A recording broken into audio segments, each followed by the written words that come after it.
VCD number 516 Hyderabad Andhra Pradesh.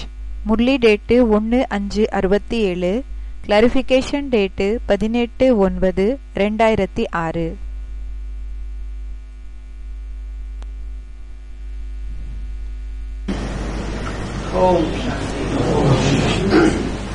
Class चल रहा था 1 मई 1967. ஓம் சாந்தி. மார்னிங் கிளாஸ் போயிட்டு இருந்தது. 1 மே 1967 बात चल रही थी பேச்சு போயிட்டு இருந்தது. कि पतित आत्माएं ही कहती हैं பதித்த ஆத்மாக்கள் தான் சொல்றாங்க, कि हे पतित पावन आओ, हे பதித்த பாவன் வாங்க, और आकर के हमको पावन बनाओ. வந்து நம்மள பாவனமாக ஆக்குங்க. कौन सी युग में कहती है? எந்த யுகத்துல சொல்றாங்க? द्वापर कलयुग में. துவாபர் கலியுகத்துல சொல்றாங்க. और संगम युग में कहती है या नहीं कहती है? பிறகு சங்கம் யுகத்துல சொல்றாங்களா இல்லையா? है? कहती है. சொல்றாங்க. சொல்றாங்களா? कौन से ब्राह्मण कहते हैं आओ? எந்த பிராமணர்கள் சொல்றாங்க வான்னு சொல்லி? तथाकथित. एडवांस पार्टी में तो नहीं कहते. பேருக்காக இருக்கக்கூடிய பிராமணர்கள். அட்வான்ஸ் பார்ட்டி சொல்லுறது இல்லையா? हे पतित पावन आओ हमारी गीता पाठशाला. ஹே பதித்த பாவன் வாங்க நம்மளோட கீதா பாடசாலைக்கு. आगे வந்துட்டாங்களா? बुलाते तो नहीं है? கூப்பிடுறது இல்லையா நீங்க? गीता पाठशाला में बुलाते हैं. கீதா பாடசாலைல கூப்பிடுறீங்களா? घर में भी बुलाते हैं. வீட்லயும் கூப்பிடுறீங்க, வீட்டுக்கு கூட கூப்பிடுறீங்களா? अंतर क्या हुआ? அப்ப என்ன வித்தியாசம்?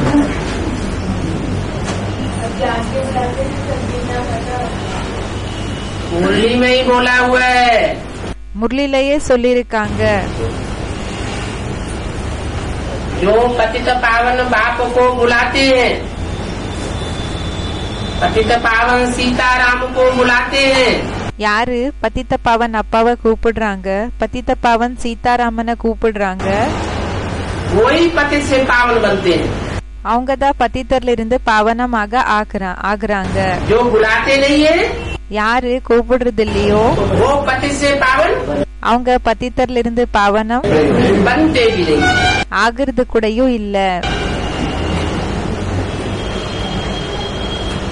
पतितों को पावन बनाने वाला பதித்தர்களை பாவனமாக ஆக்கக்கூடியவங்க है ही परम पिता.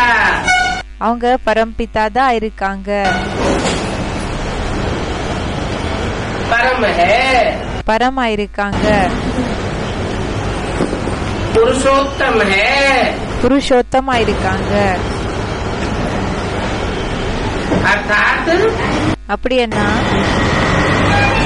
तुम अभी सभी पुरुषों में से उत्तम बनते हो.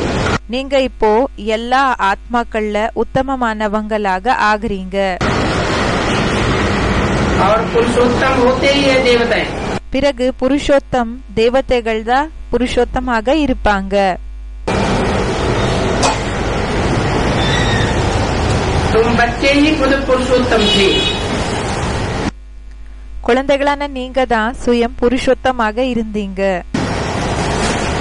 और अभी चरित्र बन गए. इसलिए तुम कहते हो कि बाबा.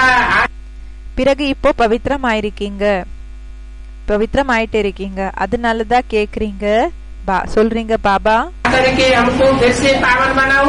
அதனாலதான் கூப்பிடுறீங்க, பாபா வந்து மறுபடியும் நம்மள பாவனமாக ஆக்குங்க. ये परम पिता अक्षर बहुत मीठा है. இந்த பரம்பிதா என்ற வார்த்தை ரொம்ப இனிமையானதா இருக்குது. सर्वव्यापी कह करके फिर गाली देते रहते. सर्वव्यापी कर देते हैं तो फिर मीठापन निकल जाता है. சர்வவியாபின்னு சொல்லி இகழ்றீங்க. இப்படி சொல்லுறதுனால என்ன ஆகுதுன்னா, சர்வவியாபின்னு சொல்லி அந்த இனிமையான தன்மை போயிடுது. तुम्हारे में भी बहुत थोड़े हैं, உங்கள கூடயும் ரொம்ப கம்மி பேர் தான் இப்படி இருக்காங்க, जो बहुत प्यार से याद करते हैं. யாரு ரொம்ப அன்பாக நினைவு செய்றீங்க.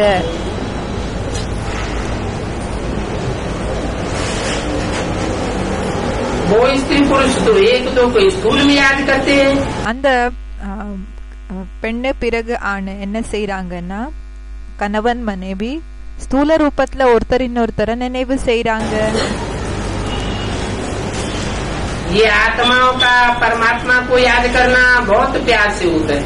இது எப்படின்னா, ஆத்மாக்கள் பரமாத்மாவை நினைவு செய்யற விஷயம் இது ரொம்ப அன்பாக ஏற்படுதுன்னு சொல்றாங்க.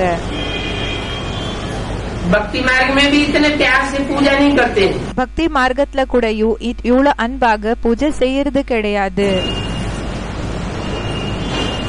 செய்யறது இல்ல. वो प्यार नहीं होता है, அந்த அன்பு இருக்கிறது இல்ல. क्योंकि जानते ही नहीं है. ஏன்னா அவங்களுக்கு தெரியவே தெரியாது.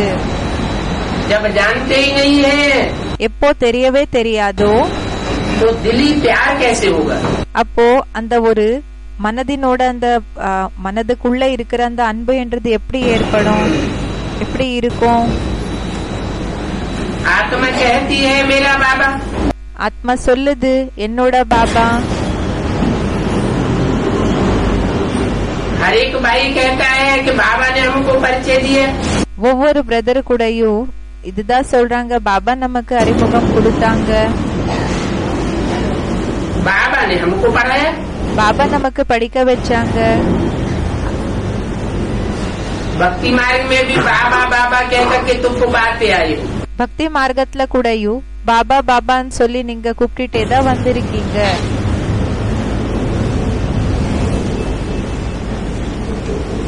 हे भगवान हे राम, ஹே பகவான் ஹே ராம் कहते आए हो ना.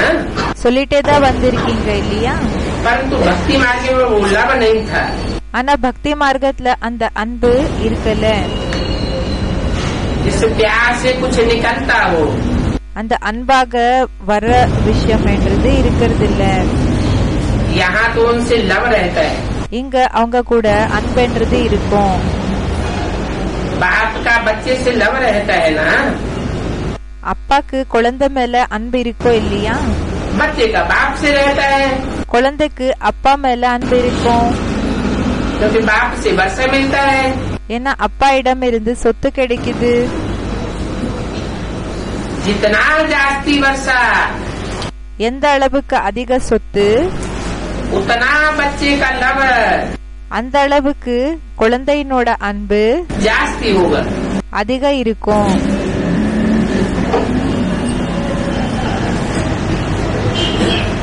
अगर बाप के पास कुछ भी प्रॉपर्टी नहीं, இப்ப அப்பா கிட்ட எதுவுமே ப்ராப்பர்ட்டி இல்லைன்னா, दादे के पास है, தாத்தா கிட்ட இருக்குன்னா, तो वो बाप அப்ப அந்த அப்பா उतना लव नहीं करेगा. அந்த அளவுக்கு நேசிக்க மாட்டாங்க. बच्चे का भी बाप से उतना लव नहीं रहेगा. குழந்தையினோட அன்பு கூடயும் அப்பா மேல அவ்வளவு இருக்காது. समझते हैं ना कि इनसे पैसे मिलेंगे, इनसे नहीं मिलेंगे. சொல்றீங்க இல்லையா, இவங்க சொல்வாங்க இல்லையா, இவங்களிடமிருந்து இந்த ரூபா கிடைக்கும், தனம் கிடைக்கும், இவங்களிடமிருந்து கிடைக்காது. लेकिन यहाँ तो बेहद की बात है.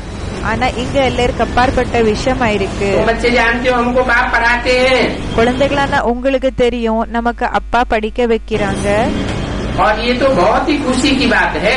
பிறகு இது ரொம்ப சந்தோஷமான விஷயமா இருக்குது. भगवान हमारा बाप है. பகவான் நமக்கு அப்பா இருக்காங்க. वो इनमें आकर के हमको सृष्टि की आदिवंत का ज्ञान सुनाते. அவங்க இவங்களுக்குள்ள வந்து நமக்கு சிருஷ்டினோட முதல் இடைக்கரையினோட ஞானத்தை சொல்றாங்க. जैसे रचयिता बाप को भी कोई नहीं जानते हैं, எப்படி படைப்பவரா இருக்கிற அப்பா பற்றியும் யாருக்குமே தெரியாது. वो न जानने के कारण ही फिर अपन को कह देते हैं। அவங்க தெரிஞ்சுக்காம இருக்கிற காரணத்தினாலதான் அவங்க தன்னையே நினைச்சுக்கிறாங்க. जैसे कोई बच्चे से पूछो, எப்படி இப்போ யாராவது குழந்தை கிட்ட கேளுங்க, तुम्हारे बाप का नाम क्या है? உங்களோட அப்பா பேர் என்ன? तो कहेगा फलाना। அப்ப சொல்வாங்க குறிப்பிட்டவங்க. अच्छा, उनके बाप का नाम क्या है? சரி, அவங்களோட அப்பாக்கு பேர் என்ன? तो आखिरी में कह देते हम। கடைசிக்கு என்ன சொல்வாங்கன்னா நான் தான் சொல்லிடுவாங்க. अब तुम बच्चे जानते हो कौन सा बापों का बाप ये है जरूर। இப்போ குழந்தைகளான உங்களுக்கு தெரியும் எல்லா விஷயங்கள், எல்லாருக்குமே அப்பானவர் இவங்க தான் கண்டிப்பாக இருக்காங்க. हमको अब बेहद का बाप मिला है। நமக்கு இப்போ எல்லாருக்கு அப்பாற்பட்ட அப்பா கிடைச்சிருக்காங்க. उनका तो बेहद का बाप है ही नहीं। அவங்களுக்கு எல்லாருக்கு அப்பாற்பட்ட அப்பா இல்லவே இல்ல. ये है हमारा ऊंचे से ऊंचा बाप। இவங்க ஆயிருக்காங்க நம்மளோட உயர்ந்ததிலும் உயர்ந்த அப்பா. तो बच्चों को अंदर में खुशी रहनी चाहिए। அப்போ குழந்தைகளுக்கு உள்ளுக்குள்ள குஷி இருக்கணும். उन ब्राह्मणों को इतनी खुशी नहीं होगी। அந்த பிராமணர்களுக்கு அந்த அளவுக்கு குஷி இருக்கிறது இல்ல. क्योंकि प्राप्ति कुछ भी नहीं होती है। ஏன்னா பிராப்தி எதுவுமே ஆகிறது இல்ல. वो तो मुफ्त में कितने धक्के खाते रहते हैं। அவங்க அப்படியே வீணாக அப்படியே என்னன்னா இடிச்சுக்கிறாங்க. धक्के खाते खाते माथा टेकते टेकते இடிச்சுக்க இடிச்சுக்க தலைய வணங்க வணங்க माथा ही घिस जाता है। என்னன்னா அந்த தலைய என்ன ஆயிடுதுன்னா தேஞ்சு போயிடுது. बहुत पैसे खर्च करते रहते हैं, प्राप्ति कुछ भी नहीं। ரொம்ப செலவு செய்யறாங்க, ஆனா எதுவுமே பிராப்தி இல்ல. भक्ति मार्ग में अगर आमदनी होती, பக்தி மார்க்கத்துல ஒருவேளை வருமானம் என்றது அங்க கிடைக்குதுன்னா கிடைச்சிருந்தா तो भारतवासी तो बहुत ही साहूकार हो जाते। அப்ப பாரதவாசிகள் ரொம்ப பணக்காரங்கள் ஆயிருப்பாங்க. ये मंदिर आदि बनाने में करोड़ों रुपया खर्च करते हैं। இந்த கோயில்கள் எல்லாம் உருவாக்குறதுல கோடிக்கணக்கில் ரூபாய் செலவு செய்யறாங்க.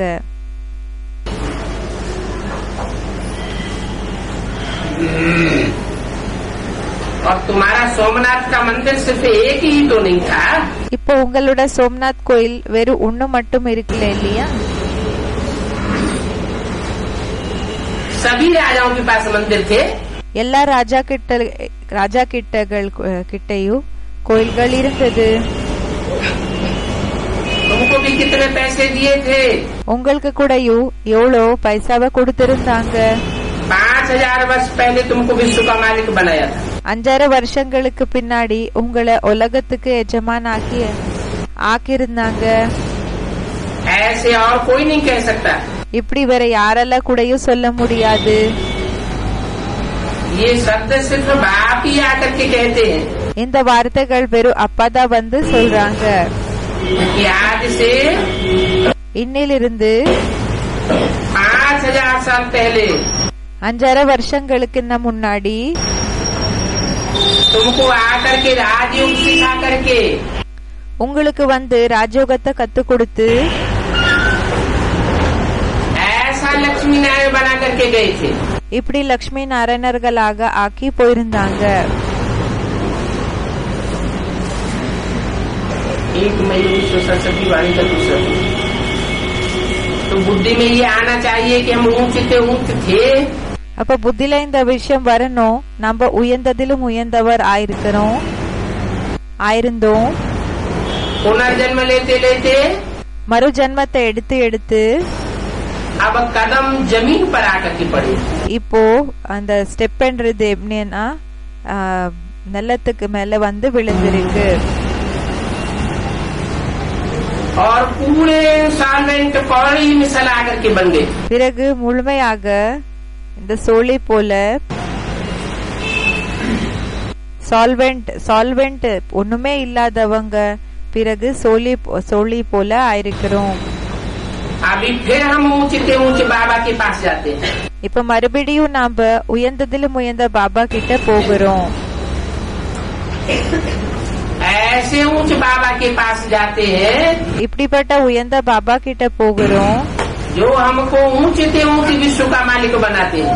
யாரு நம்மள உயர்ந்ததிலும் உயர்ந்த உலகத்துக்கு எஜமானாக ஆக்குறாங்க. ये एक ही यात्रा है. இது ஒரே ஒரு யாத்திரை தான் இருக்குது. जहाँ आत्माएं परमात्मा से मिलती है. எங்க ஆத்மாக்கள் பரமாத்மா கூட சந்திக்கிறாங்க. तो अंदर में वो लव भी रहना चाहिए. அப்போ உள்ளுக்குள்ள அந்த அன்பு கூடயும் இருக்கணும். यहाँ आते हो तो बुद्धि में आना चाहिए कि हम उस बाप के पास जाते हैं. இங்க வரீங்கன்னா அப்போ புத்தில இருக்கணும் என்னன்னா நாங்க அந்த அப்பா கிட்ட போகிறோம். जिनसे हमको फिर से बाबा से बादशाही मिलती है. யாரிடமிருந்து நமக்கு மறுபடியும் பாபா இடமிருந்து சொத்து கிடைக்குது. वो ही बाप हमको शिक्षा देते हैं. அந்த அப்பா தான் நமக்கு கல்விய சொல்லி கொடுக்கறாங்க. शिक्षा देते हैं कि बच्चों दैवी गुण धारण करो. கல்விய சொல்லி கொடுக்கறாங்க. குழந்தைகளே தெய்வீகமான குணங்களை தாரணை செய்யுங்க. और सर्वशक्तिवान मुझ बाप को याद करो. பிறகு சர்வசக்திவானா இருக்கிற அப்பா என்ன நினைவு செய்யுங்க. சர்வசக்திவானா இருக்கிற அப்பா இருக்கிற என்ன நினைவு செய்யுங்க. मैं कल्प कल्प आकर के कहता हूँ कि माम एकम याद करो. நான் ஒவ்வொரு கல்பத்துல கூடயும் வந்து சொல்றேன் என்ன மட்டும் நினைவு செய்யுங்க. मुझे एक को याद करेंगे என்ன மட்டும் நினைவு செஞ்சீங்கன்னா तो जन्म जन्मांतर के विकर्म विनाश हो जाते हैं. அப்போ ஜென்ம ஜன்மாந்தரத்தினோட விபரீத செயல்கள் எரிஞ்சு சாம்பல் ஆயிடும். तो दिल में ये आना चाहिए ना அதாவது மனதுக்குள்ள இந்த விஷயம் வரணும் இல்லையா कि हम बेहद के बाप के पास आए हैं. நம்ம எல்லாருக்கு அப்பாற்பட்ட அப்பா கிட்ட வந்திருக்கோன்னு. ये दिल में आने की बात बार बार क्यों बोलते हैं? இந்த மனிதக்குள்ள வரணும் என்ற விஷயத்தையே அடிக்கடி சொல்றாங்க. जरूर है. கண்டிப்பாக दिल के अंदर ये बात नहीं आती மனதுக்குள்ள இந்த விஷயங்கள் வர்றதில்ல. कि हम ऊंचे ऊंचे बाप के पास जाते हैं. நாம உயர்ந்ததிலும் உயர்ந்த அப்பா கிட்ட போகிறோம். घड़ी घड़ी भूल जाते हैं. ஒவ்வொரு செகண்டுக்கு கூடயும் மறந்து போயிடுறீங்க. बाप कहते हैं मैं इनका आगुप्त हूँ. அப்பா சொல்றாங்க நான் குப்தமாக இருக்கேன்.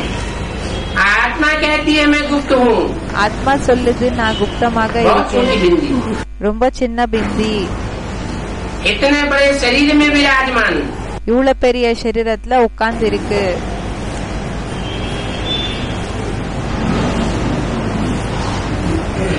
आत्मा का पाठ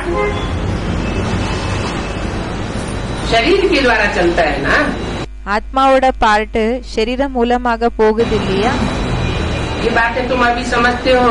இந்த விஷயங்களை நீங்க இப்ப புரிஞ்சுக்கிறீங்க.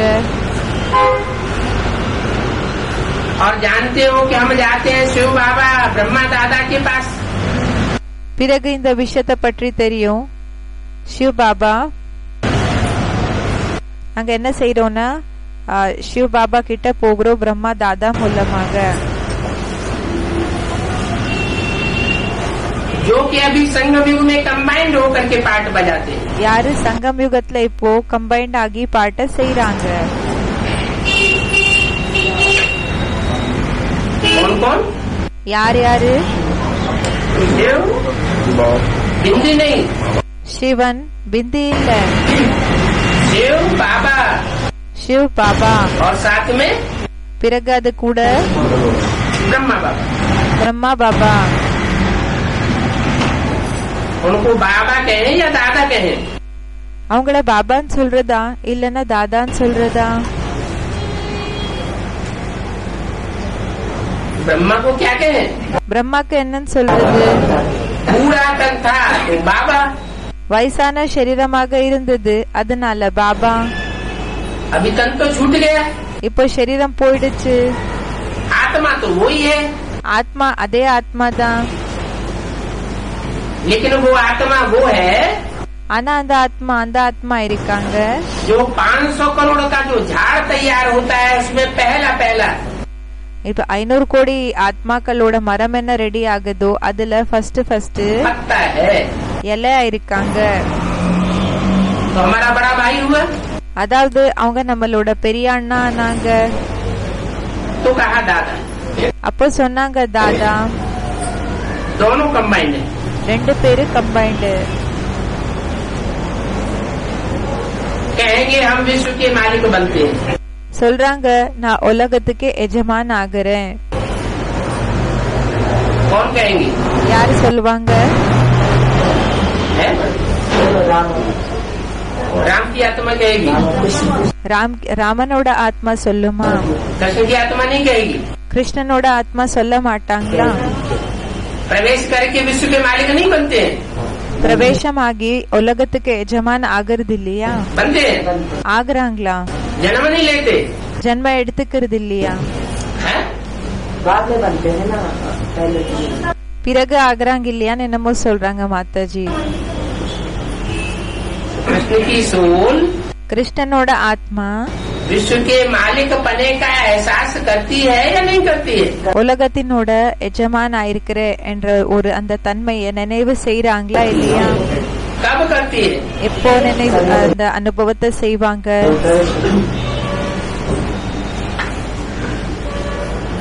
बोला சொன்னாங்க अंदर में बेहद की खुशी होनी चाहिए, உள்ளுக்குள்ள எல்லாருக்கு அப்பாற்பட்ட குஷி இருக்கணும்.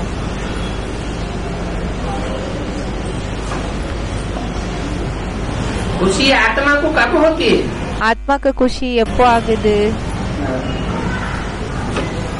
जब मधुबन में आते हो, எப்போ மதுபனத்துக்கு வரீங்க, अपने घर से निकलते हो तो अंदर में गुदगुदी होनी चाहिए। தனக்குள்ள எப்படின்னா உள்ளுக்குள்ள எப்போ நீங்க வீட்டிலிருந்து வரீங்களோ அப்போ உங்களுக்குள்ளேயே குஷி ஆகணும். कि हम बेहद के बाप के पास जाते हैं, நம்ம எல்லாருக்கு அப்பாற்பட்ட அப்பா கிட்ட போகிறோம்னு. बाप हमको पढ़ाने के लिए आया हुआ है,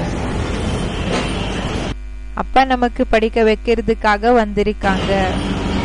जो हमको दैवी गुण धारण करने की युक्ति बताते हैं। யாரு நமக்கு இந்த தெய்வீ குணங்களை தாரணை செய்யறதுக்கான யுக்திய சொல்லி கொடுக்கறாங்க. तो घर से निकलते समय अंदर में बहुत खुशी होनी चाहिए। அப்போ வீட்டிலிருந்து கிளம்புறப்போ என்னன்னா ரொம்ப குஷி இருக்கணும் உள்ளுக்குள்ள. जैसे कन्या पति के साथ मिलती है तो उसका मुखड़ा खिल जाता है, எப்படி கன்யா கணவன் கூட எப்போ சந்திக்கிறாங்களோ அப்போ அவங்களோட முகம் புன்னக முகமோட ஆயிடுது. अब वो उसका मुखड़ा तो खिलता है दुख पाने के लिए। இப்போ அவங்களோட அந்த முகம்ன்றது ஏன் புன்னக முகமோட ஆகுதுன்னா துக்கத்தை அடையிறதுக்காக. और तुम्हारा मुखड़ा खिलता है सदा सुख पाने के लिए। பிறகு உங்களோட முகம் புன்னக முகமோட ஆகுதுன்னா சதா சுகத்தை அடையிறதுக்காக ஆகுது. तो ऐसे बाप के पास आने से कितनी खुशी होनी चाहिए। அதாவது இப்படிப்பட்ட அப்பா கிட்ட வர்றதுக்காக எவ்வளவு குஷி ஆகணும். अभी हमको बेहद का बाप मिला है, இப்ப நமக்கு எல்லாருக்கு அப்பாற்பட்ட அப்பா கிடைச்சிருக்காங்க. सत्युग में जब तुम जावेंगे तो तुम्हारी डिग्री कम हो जाएगी। சத்தியுகத்துக்கு நீங்க எப்போ போவீங்களோ அப்போ உங்களோட டிகிரி கம்மி ஆயிடும். क्यों? ஏன்? क्योंकि वहाँ तो देवताओं के बच्चे बनेंगे ஏன்னா அங்க தேவதைகளுக்கு குழந்தைகள் ஆகுவீங்க. और यहाँ பிறகு यहाँ तुम ऊंचे ऊंची ईश्वर की संतान हो। இங்க நீங்க உயர்ந்ததிலும் உயர்ந்த ஈஸ்வரனோட குழந்தைகள் ஆயிருக்கீங்க. ऊंचे ऊंचे गाए जाते हैं ब्राह्मण, உயர்ந்ததிலும் உயர்ந்தவங்க யாருன்னா பிராமணர்களுக்காக சொல்லப்பட்டது. भगवान बैठ तुमको पढ़ाते, பகவான் உட்கார்ந்து உங்களுக்கு படிக்க வைக்கிறாங்க. और वो हमारा बाप भी है तो टीचर भी है. பிறகு அவங்க நம்மளோட அப்பாவும் ஆயிருக்காங்க, டீச்சரும் ஆயிருக்காங்க. टीचर बन करके पढ़ाते हैं. டீச்சர் ஆகி படிக்க बन வைக்கிறாங்க. करके ஆகி படிக்க வைக்கிறாங்க. ओरिजिनल में टीचर है नहीं, ஒரிஜினல்ல டீச்சர் இல்லையா? बन करके पढ़ाते हैं. ஆகி படிக்க வைக்கிறாங்களா?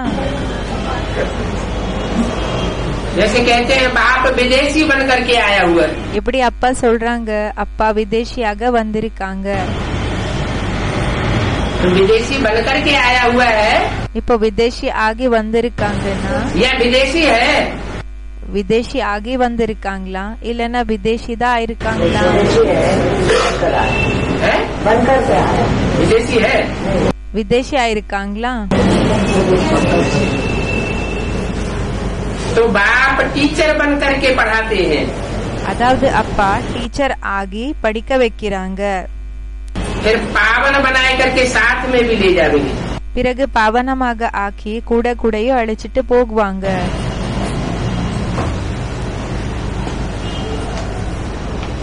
हम आत्मा छीछी रावण राज्य से छूटते हैं.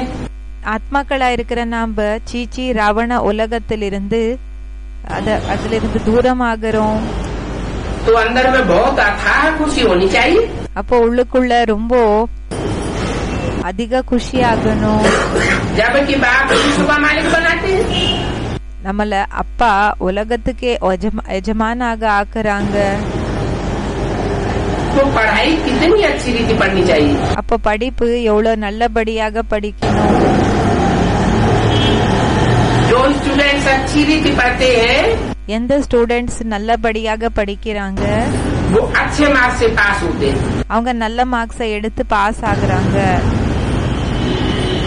फिर ऊंची नौकरी में उनका जल्दी सिलेक्शन हो जाता है. பிறகு உயர்ந்த என்ன இந்த இது இருக்கோ இல்லையா, வேலை இருக்கோ இல்லையா, அதுக்காக அவங்களோட செலெக்ஷன் சீக்கிரமாக ஆயிடும்.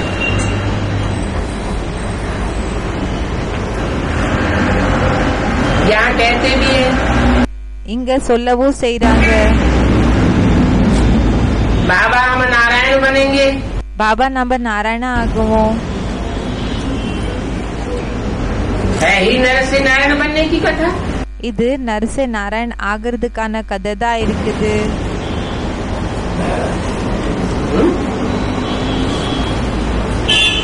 क्या कहते हैं यहाँ? என்ன சொல்றாங்க இங்க? नारायण बनेंगे. यहाँ ये नहीं कहते हम नारायण बनेंगे. நாராயண ஆகுவோமா? இங்க சொல்லுறது இல்லையா நாங்க நாரியிலிருந்து லக்ஷ்மி ஆகுவோன்னு. यहाँ இங்க कहते हैं हम नारायण बनेंगे. சொல்றாங்க நம்ம நாராயண ஆகுறோம். नर से नारायण बनने की कथा है. நரச நாராயண ஆகிறதுக்கான கதை இருக்குது.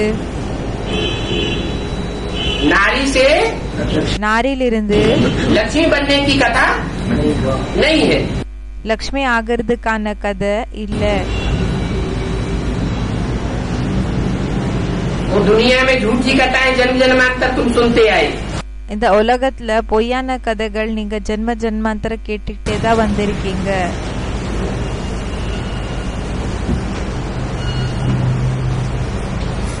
अभी एक से இப்போ ஒருத்தர்ல இருந்து एक ही बार तुम सच्ची सच्ची कथा सुनते हो.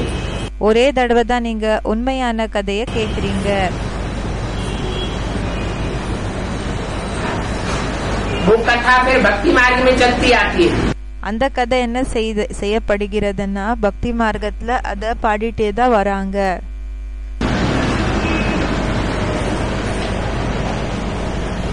नाम दे देते हैं सत्यनारायण की कथा.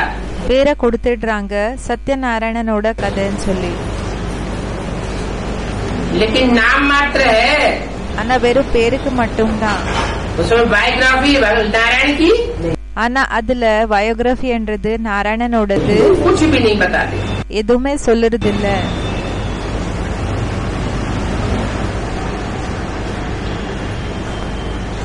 शिव बाबा ने अभी आकर के तुमको ये सच्ची सच्ची कथा सुनाई है। சிவபாபா வந்து இப்போ உங்களுக்கு உண்மையான கதையை உங்களுக்கு சொல்லியிருக்காங்க.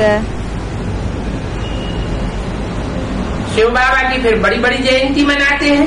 சிவபாபா என்னன்னா பெரிய பெரிய ஜெயந்திய கொண்டாடுறாங்க.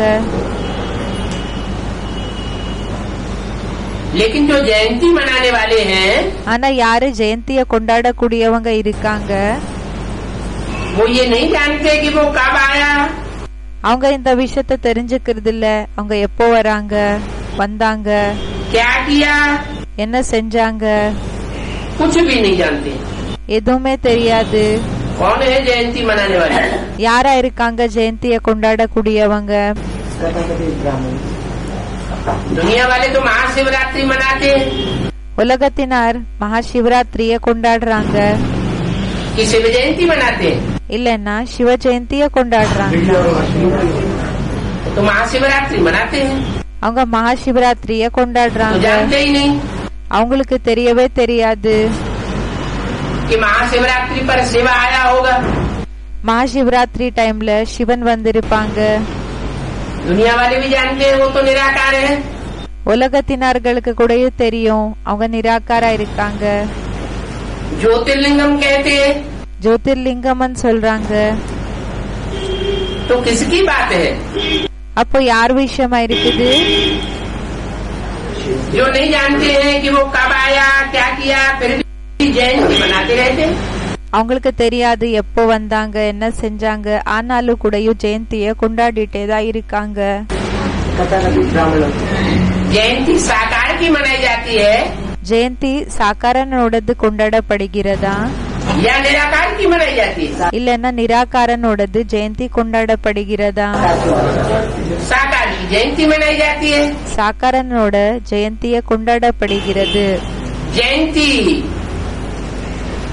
तब कहा जाता है ஜெயந்தின்னு எப்போ சொல்லப்படுகிறதுனா जब प्रत्यक्षता रूपी जन्म हो। எப்போ பிரத்யக்ஷதா ரூபமான ஜென்மம் ஆகுதோ அப்போ. जैसे बच्चा जन्मता है எப்படி குழந்தை ஜென்மம் எடுத்துக்கிறாங்க, तो पहले पहले गर्भ में गुप्त होता है। அப்போ ஃபர்ஸ்ட் கர்ப்பத்துல குப்தமாக இருப்பாங்க. गर्भ में आत्मा प्रवेश करती है तो जन्म नहीं कहा जाता है। கர்ப்பத்துல ஆத்ம பிரவேசம் செய்துன்னா ஜென்மம் சொல்ல முடியாது. कहा जाता है क्या? சொல்லப்படுகிறதா? नहीं। இல்ல. गर्भ में प्रवेश करने के बाद கர்ப்பத்துல பிரவேசம் செஞ்சதுக்கு பிறகு फिर जब जन्म होता है பிறகு எப்போ ஜென்மம் ஆகுதோ संसार में बच्चा प्रत्यक्ष होता है। உலகத்துல குழந்தை பிரத்யக்ஷம் ஆகுறாங்க. तो पहले घर वाले, परिवार वाले, गांव वाले जानते हैं। அப்போ ஃபர்ஸ்ட் வீட்ல இருக்கக்கூடியவங்க, பரிவாரத்தினர்கள், கிராமத்தினர்கள் தெரிஞ்சுப்பாங்க. फिर सारा संसार जानता है। பிறகு முழு உலகம் தெரிஞ்சுக்குது. तो ऐसे ही அதே மாதிரிதான் वो तथाकथित ब्राह्मण அந்த பேருக்காக இருக்கக்கூடிய பிராமணர்கள் जो शिव जयंती मनाते हैं யாரு சிவ ஜெயந்திய கொண்டாடுறாங்க, वो क्या समझते हैं कब आया? அவங்க என்ன நினைச்சுக்கிறாங்க, எப்போ வந்தாங்க? समझेंगे 1936 में आया। என்ன நினைச்சுக்குவாங்கன்னா 1936ல வந்தாங்க. तो बोलते रहते हैं 70वीं शिव जयंती।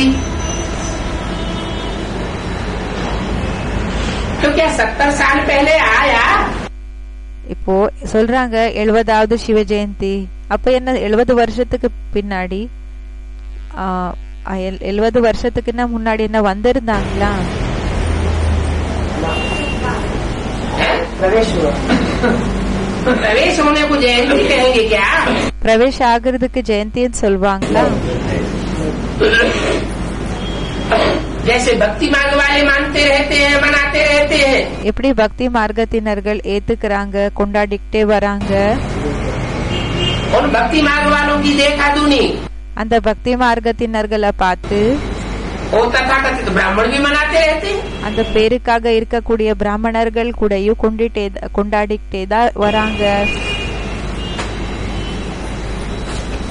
70वीं शिव जयंती 70வது சிவ ஜெயந்தி. बाप कहते हैं அப்பா சொல்றாங்க, वो भक्ति मार्ग के लोग नहीं जानते कब आया क्या किया. அந்த பக்தி மார்க்கத்தினர்களுக்கு தெரியாது எப்போ வந்தாங்க, என்ன செஞ்சாங்க, कुछ भी नहीं जानते.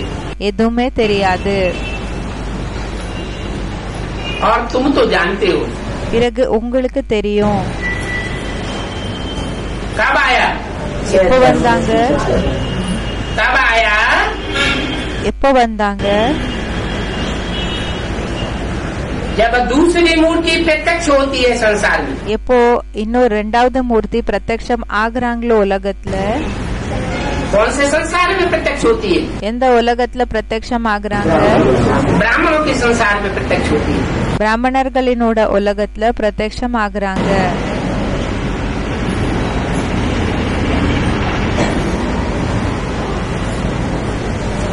तो जब दूसरी मूर्ति प्रत्यक्ष होगी அதாவது எப்போ 2வது மூர்த்தி பிரத்யக்ஷம் ஆகுவாங்களோ, तो नजदीक वालों के बीच प्रत्यक्ष होगी அப்போ கிட்ட இருக்கக்கூடியவங்க கிட்ட அவங்க பிரத்யக்ஷம் ஆகுவாங்களா, या दूर दराज वालों के बीच बीच पहले प्रत्यक्ष होगी. இல்லன்னா தூரம் இருக்கக்கூடியவங்க இருக்காங்க இல்லையா, அவங்கள அங்க அவங்க பிரத்யக்ஷம் ஆகுவாங்களா, नजदीक वालों के बीच प्रत्यक्ष होती है. யாரு கிட்ட இருக்கக்கூடியவங்க இருக்காங்களோ அவங்களுக்கு நடுவுல பிரத்யக்ஷம் ஆகுவாங்க. तो भक्ति मार्ग में भी गाते हैं. அப்போ பக்தி மார்க்கத்துல கூடயும் பாடுறாங்க. हिंदू मुस्लिम सिख ईसाई सब आपस में இந்து முஸ்லிம் சிக் ஈசாயி எல்லாருமே ஒருத்தருக்கு ஒருத்தர் भाई भाई. சகோதரர்களா இருக்காங்க. ये कहाँ की यादगार है. இது எந்த நேரத்தினோட நினைவார்த்தமா இருக்கு, जरूर संगम युग में கண்டிப்பாக சங்கம் யுகத்துல परमात्मा के பரமாத்மாவினோட जो विशेष पहलौठे बच्चे हैं, விசேஷமாக ஃபர்ஸ்ட் ஜென்மம் எடுத்துக்க கூடியவங்க யார் இருக்காங்க, जिन्हें ब्रह्मा की मानसी संतान कहा जाता है. யாருக்கு பிரம்மாவினோட மானசி சந்தான் அப்படின்னா மனதினோட சங்கல்ப மூலமாக ஜென்ம எடுத்திருக்கக்கூடிய குழந்தைகள். सनत सनातन सनंदन सनत कुमार. சனத் சனாதன் சனந்தன் சனத்குமார். या रामायण में இல்லன்னா ராமாயணத்துல राम के भाई कहा जाता है. ராமனோட சகோதரர்கள்னு சொல்லப்பட்டிருக்குது. वो पहले पहले पहचानते हैं. அவங்க ஃபர்ஸ்ட் தெரிஞ்சுக்கிறாங்க.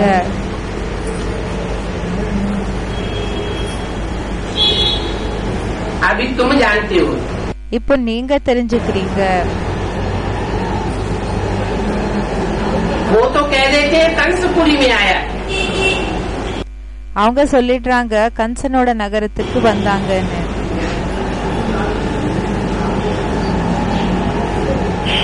कौन யாரு, है. वो ब्राह्मण कौन कंसपुरी में आया. யாரு கம்சனோட நகரத்துக்கு வந்தாங்க, वो कृष्ण के लिए कह देते हैं. कौन யாரு, है. वो ब्राह्मण कौन कंसपुरी में आया. वो कृष्ण के लिए कह देते हैं कंसपुरी में आया.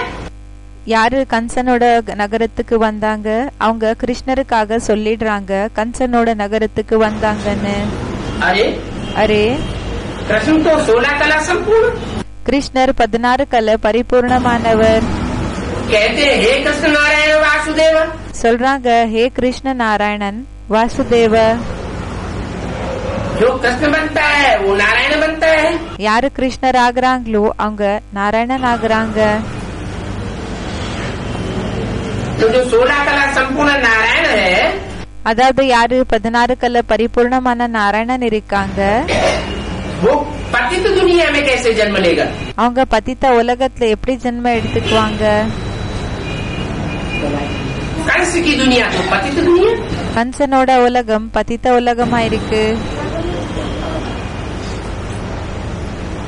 ये बातें बाप बैठ समझाते हैं. இந்த விஷயங்களை பற்றி அப்பா உட்கார்ந்து புரிய வைக்கிறாங்க. जो बाप का पार्ट है वो ही यह राज समझा सकता है। இப்போ அப்பாவோட பார்ட்டி யாரது இருக்குதோ அவங்க தான் இந்த ரகசியத்தை புரிய வைக்க முடியும். कि कौन से कृष्ण की बात है? எந்த கிருஷ்ணனோட விஷயம் இருக்குதுன்னு. सत्युग में जो कृष्ण पैदा होता है சத்யுகத்துல எந்த கிருஷ்ணர் ஜென்ம वहाँ எடுத்துக்கிறாங்க कंसी जरासंधि होती नहीं, அங்க கன்சி ஜராசிந்தி இருக்கிறது இல்ல. वो दुनिया ही अलग हो जाती है। அந்த உலகமே வேற ஆயிடுது. तो कौन से कृष्ण की बात है? அப்போ எந்த கிருஷ்ணனோட விஷயமா இருக்கு? संगम युग में जो पार्ट बजाया है சங்கமிகத்துல என்ன பாட்டை செஞ்சிருக்காங்க उसमें कंसी जरासंधि भी है, அதுல கன்சி ஜராசிந்தி கூடயும் இருக்காங்க, रावण संप्रदाय भी है। ராவண சம்பிரதாயமும் இருக்காங்க. उनकी जेल में कृष्ण का जन्म होता है। அவங்களோட ஜெயில்ல கிருஷ்ணருக்கு ஜென்மம் கிடைக்குது. बच्चों को कितनी खुशी होनी चाहिए குழந்தைகளுக்கு எவ்வளவு சந்தோஷமாகணும். कि हमको बाप बैठ कितनी राज की बात समझाते हैं। நமக்கு அப்பா உட்கார்ந்து எவ்வளவு ரகசியமான விஷயங்களை புரிய வைக்கிறாங்க. ये राज की बातें दुनिया भी नहीं जानते, तथाकथित ब्राह्मण भी नहीं जानते। இந்த ரகசியமான விஷயங்களுக்கு பற்றி உலகத்துக்கு தெரியாது, இந்த பேருக்காக இருக்கக்கூடிய பிராமணர்களுக்கு கூடயும் தெரியாது. वो उन बातों का जवाब भी नहीं दे सकते। அவங்க இந்த விஷயத்துக்கான பதில கூடயும் அவங்களால கொடுக்க முடியாது. तो तुम जानते हो हम ऐसे बेहद के बाप के पास जाते हैं, அதாவது உங்களுக்கு தெரியும் நம்ம இப்படிப்பட்ட எல்லாருக்கு அப்பாற்பட்ட அப்பா கிட்ட போகிறோம், अनुभव भी सुनाते हैं அனுபவத்தை கூடயும் சொல்றாங்க. कि हमको फलाने ने तीर मारा, நமக்கு குறிப்பிட்டவங்க அம்ப அடிச்சாங்க, बाबा आए हैं, பாபா வந்திருக்காங்க. बस उसी दिन से लेकर हम बाप को याद करते हैं। அவ்வளவுதான், அந்த நாள்ல இருந்துதான் நாம அப்பாவை நினைவு செஞ்சுட்டு இருக்கிறோம். ये तुम्हारी बड़े से बड़ी याद की यात्रा है। இது உங்களோட பெரியதிலும் பெரிய நினைவினோட யாத்ரா இருக்குது. वो भक्त लोग तो बद्री नारायण अमरनाथ पर जाते रहते हैं। அந்த பக்தர்கள் அந்த அமர்நாத் பத்ரிநாத்கெல்லாம் அந்த யாத்திரைக்காக போயிட்டு இருப்பாங்க. अब बद्रीनाथ कोई बैल पर तो नहीं आते। இப்போ பத்ரிநாத் இந்த ஜெயிலில் இந்த எருது மேல ஒண்ணு வர்றது இல்ல. बाबा तो चैतन्य है, பாபா சைத்தன்யமானவரா இருக்காரு. बच्चों के पास जाते हैं, குழந்தைகள் கிட்ட போகிறாங்க, जानवरों के पास नहीं जाते हैं। விலங்குகள் கிட்ட போகிறது இல்ல. उन्होंने बैल पर सवारी दिखाई है। किसकी? அவங்க என்ன செஞ்சுட்டாங்கன்னா எருது மேல சவாரி காமிச்சிருக்காங்க. யாரோட சவாரிய காமிச்சிருக்காங்க? हैं? और शंकर की सवारी दिखाते हैं। அவங்க சங்கரனோட சவாரிய காமிக்கிறாங்க. शंकर अलग है, शिव अलग है। இப்போ சங்கர் தனி, சிவன் தனி. तो ये बुद्धि कैसे सुलझे? அப்போ இந்த புத்தி எப்படி அது சரியாகும்? कि शिव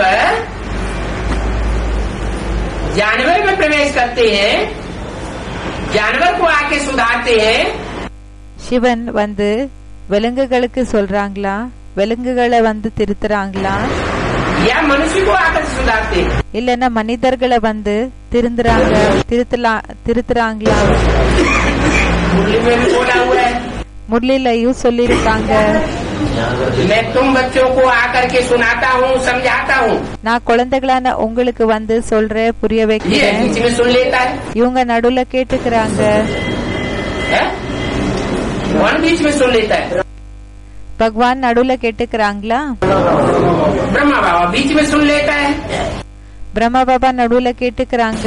सुनाता मैं तुमको हूँ, சொல்றது நானு உங்களுக்கு தான். इसको सुनाया जाता है। யாருக்கு சொல்லப்படுகிறது? जो बात को समझे उसको सुनाया जाता है। யாரு விஷயங்களை புரிஞ்சுக்கிறாங்களோ அவங்களுக்கு புரிய வைக்கப்படுகிறது.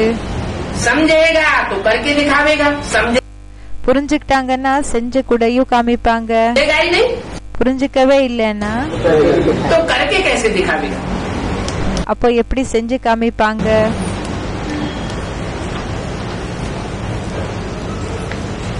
तो तुम्हारी बुद्धि में है कि हम आत्मा बाप से मिलती है,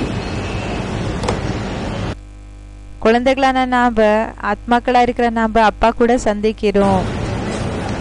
हम आत्मा कोई बैल से मिलने नहीं जाते हैं। ஆத்மாக்களா இருக்கிற நாம எருது கூட சந்திக்கிறதுக்காக ஒன்றும் போகிறது இல்ல. क्या என்ன? तो ये बुद्धि कहाँ सुधी। அப்போ இந்த ஒரு भक्ति मार्ग में दिखाते हैं बैल पर सवारी, அப்போ இந்த ஒரு கன்ஃபியூஷன் என்றது எங்க இருந்து சரியாச்சு? பக்தி மார்க்கத்துல என்ன காமிச்சிருக்காங்கன்னா எருது மேல காமிச்சிருக்காங்க சவாரி பண்ணிருக்கிறது. सवारी दिखाते हैं शंकर की, சங்கரனோட சவாரிய காமிக்கிறாங்க. बैल पर शिव कैसे बैठेगा, இந்த எருது மேல சிவன் எப்படி உட்காருவாங்க? शिवलिंग बैल पर रख दे சிவலிங்கத்தை இந்த எருது மேல வச்சிட்டோம்னா तो सवारी कैसे करेगा। அப்போ எப்படி சவாரிய செய்வாங்க? तो फिर असलियत क्या है। அப்போ உண்மையான விஷயம் என்ன இருக்கு? शिव शंकर अलग अलग है, சிவசங்கர் தனித்தனியானவங்க இருக்காங்க. भक्ति मार्ग में समझते हैं वही शिव है वही शंकर है, பக்தி மார்க்கத்துல என்ன நினைச்சுக்கிறாங்கன்னா அவங்கதான் சிவன், அவங்கதான் சங்கர். परंतु ऐसा तो है नहीं। ஆனா அப்படி ஒண்ணும் கிடையாது. वो देव देव महादेव कहा जाता है, அவங்க தேவதேவ மகாதேவன் சொல்றாங்க, சொல்லப்படுகிறாங்க. देवताओं में बड़ा देवता है, தேவதைகள்ல பெரிய தேவதா இருக்காங்க. भगवान तो नहीं हो सकता। பகவான் ஒன்னும் ஆக முடியாது. फिर बैल पर किसकी सवारी है, सवारी है या அப்போ எருது மேல யாரோட சவாரி? சவாரி இருக்குதா झूठी दिखाई दी है। இல்லன்னா பொய்யாக காமிச்சிருக்காங்களா? भक्ति मार्ग में பக்தி மார்க்கத்துல किसकी है, யாரோடதா இருக்குது? शंकर। फिर शिव कहाँ गया, சங்கரனோடது. அப்ப சிவன் எங்க போனாங்க? शिव ने शंकर में प्रवेश किया। சிவன் சங்கரனுக்குள்ள பிரவேசம் செஞ்சாங்க. शंकर मनुष्य तन दिखाया जाता है, சங்கரனை இந்த மனிதனோட சரீரத்தை காமிச்சிருக்காங்க சங்கருக்காக. और शंकर किस पर सवारी करता है, பிறகு சங்கர் யார் மேல சவாரி செய்றாங்க? जानवर बुद्धियों में सवारी करता है। விலங்கு புத்தி மேல சவாரி பண்றாங்க.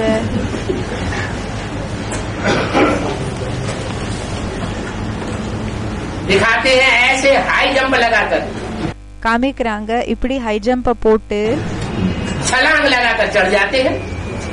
ஹை ஜம்ப் போட்டு என்ன செய்யறாங்கன்னா உட்காந்துடுறாங்க. किस पर सवारी करते हैं, யார் மேல உட்கார்றாங்க? बैल पर हाई जंप लगा के चढ़ते हैं। எருது மேல ஹை ஜம்ப் போட்டு சவாரி செய்யறாங்க. एक होता है ஒன்னா இருக்குது ज्ञान में चलना, ஞானத்துல இருக்கிறது நடக்கிறது. एक होता है दौड़ना, ஒன்னா இருக்குது ஓடுறது. एक होता है उड़ना, ஒன்னா இருக்குது பறந்து போகிறது. और उससे भी चाल பிறகு அதை விட तीखी चाल है அதை விட அந்த நடக்கிற ஸ்பீடு हाई जंप लगाना। ஹை ஜம்ப் போடுறதுன்னு சொல்றாங்க. दुनिया में दौड़ होती है ना, உலகத்துல ரேஸ் இருக்கும் இல்லையா? रेस दिखाई जाती है ना, ரேஸ காமிக்கிறாங்க இல்லையா? जंप लगाते हुए भी दिखाते हैं, இந்த ஜம்ப் பண்றது கூடயும் காமிக்கிறாங்க. उनको इनाम मिलता है। அவங்களுக்கு இது பிரைஸ் கிடைக்குது. तो जो बहुत हाई जंप लगाते हैं அப்ப யாரு ரொம்ப ஹை ஜம்ப் போடுறாங்க, जी, உயர்ந்த ஹை ஜம்ப், उनको अच्छा इनाम मिलता है। அவங்களுக்கு நல்ல பரிசு கிடைக்குது. यहाँ भी இங்க கூடயும் ये याद की दौड़ है, இது நினைவினோட ஓடுற விஷயமா இருக்குது, ரேஸா இருக்கு. इस याद की दौड़ के लिए गाया हुआ है। இந்த நினைவினோட ரேஸுக்காக பாடப்பட்டிருக்குது. कि हिटलर नेपोलियन मुसोलिनी को ஹிட்லர், நெப்போலியன், முசோலினிக்கு विश्व की बादशाही नहीं मिली, உலகத்தினோட ராஜாங்கம் கிடைக்கல. लेकिन योग बल से ஆனா யோகபலம் மூலமாக विश्व की बादशाही मिली. உலகத்தினோட ராஜாங்கம் கிடைச்சிருக்கு. तो जरूर हाई जंप लगाई होगी. அதனால கண்டிப்பாக ஹை ஜம்ப போட்டிருப்பாங்க. परमात्मा बाप भी பரமாத்மா அப்பாவோட शरीर द्वारा बोलते हैं, சரீரம் மூலமாக சொல்றாங்க. आत्मा ही सब कुछ करती है, ஆத்மா தான் எல்லாமே செய்து, पार्ट बजाती है. பாட்ட செய்து. हम आत्मा ब्राह्मण बनी है. ஆத்மாக்களா இருக்கிற நாம பிராமணர்களா இருக்கிறோம்.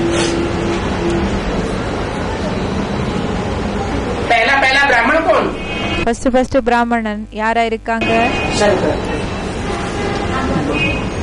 शंकर का चित्र दिखाते हैं, சங்கரனோட சித்திரத்தை காமிக்கிறாங்க. उसमें जनेऊ दिखाते हैं, அதுல பூநூல் காமிக்கிறாங்களா? यज्ञोपवीत दिखाते हैं. அந்த பூநூல காமிக்கிறாங்க யஜ்ஞோபவீதா இருக்கக்கூடியது. इसका मतलब वो भी ब्राह्मण था. அதாவது அதுக்கு அர்த்தம் என்னன்னா அவங்க கூடயும் பிராமணன் ஆயிருந்தாங்க. कहते हैं जो पहला पहला ब्राह्मण वो पहला देवता, சொல்றாங்க யாரு ஃபர்ஸ்ட் பிராமணனோ அவங்க ஃபர்ஸ்ட் தேவதா. जो पहला देवता वो पहला क्षत्रिय, पहला वैश्य और पहला யாரு ஃபர்ஸ்ட் க்ஷத்ரியரோ அவங்க தான் தேவதா, அவங்க தான் ஃபர்ஸ்ட் க்ஷத்ரிய, ஃபர்ஸ்ட் வைஷ்ய, शूद्र.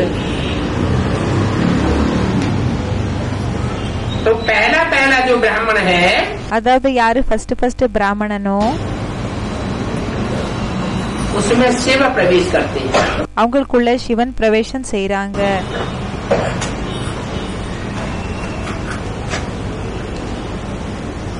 ब्राह्मणों का जो जिस्मानी ऑक्यूपेशन होता है இப்ப பிராமணர்களோட இந்த சரீரத்துக்கான இந்த ஆக்குபேஷன் என்ன இருக்குதோ வேலை செய்யறாங்க இல்லையா, அது वो जिस्मानी ऑक्यूपेशन भी तुम्हारा है.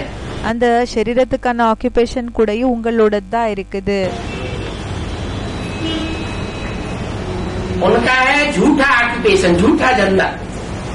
அவங்களோட தான் இருக்குது பொய்யான ஆக்குபேஷன், பொய்யான தொழில். दुनिया के सब धंधे झूठे. உலகத்துல இருக்கக்கூடிய எல்லா தொழில்கள் பொய்யானதா இருக்குது. और तुम ब्राह्मणों का धंधा பிறகு பிராமணர்களா இருக்கிற உங்களோட தொழில் सच्चा धंधा है. உண்மையான தொழிலா இருக்கு. अभी यह बाप ने सुनाया है இப்போ இந்த விஷயத்த அப்பா சொல்லிருக்காங்க. कि हम ब्राह्मण आत्मा है, நாம பிராமணர்கள் ஆத்மாக்களா இருக்கிறோம். हम बाप के पास जाते हैं पढ़ने के लिए.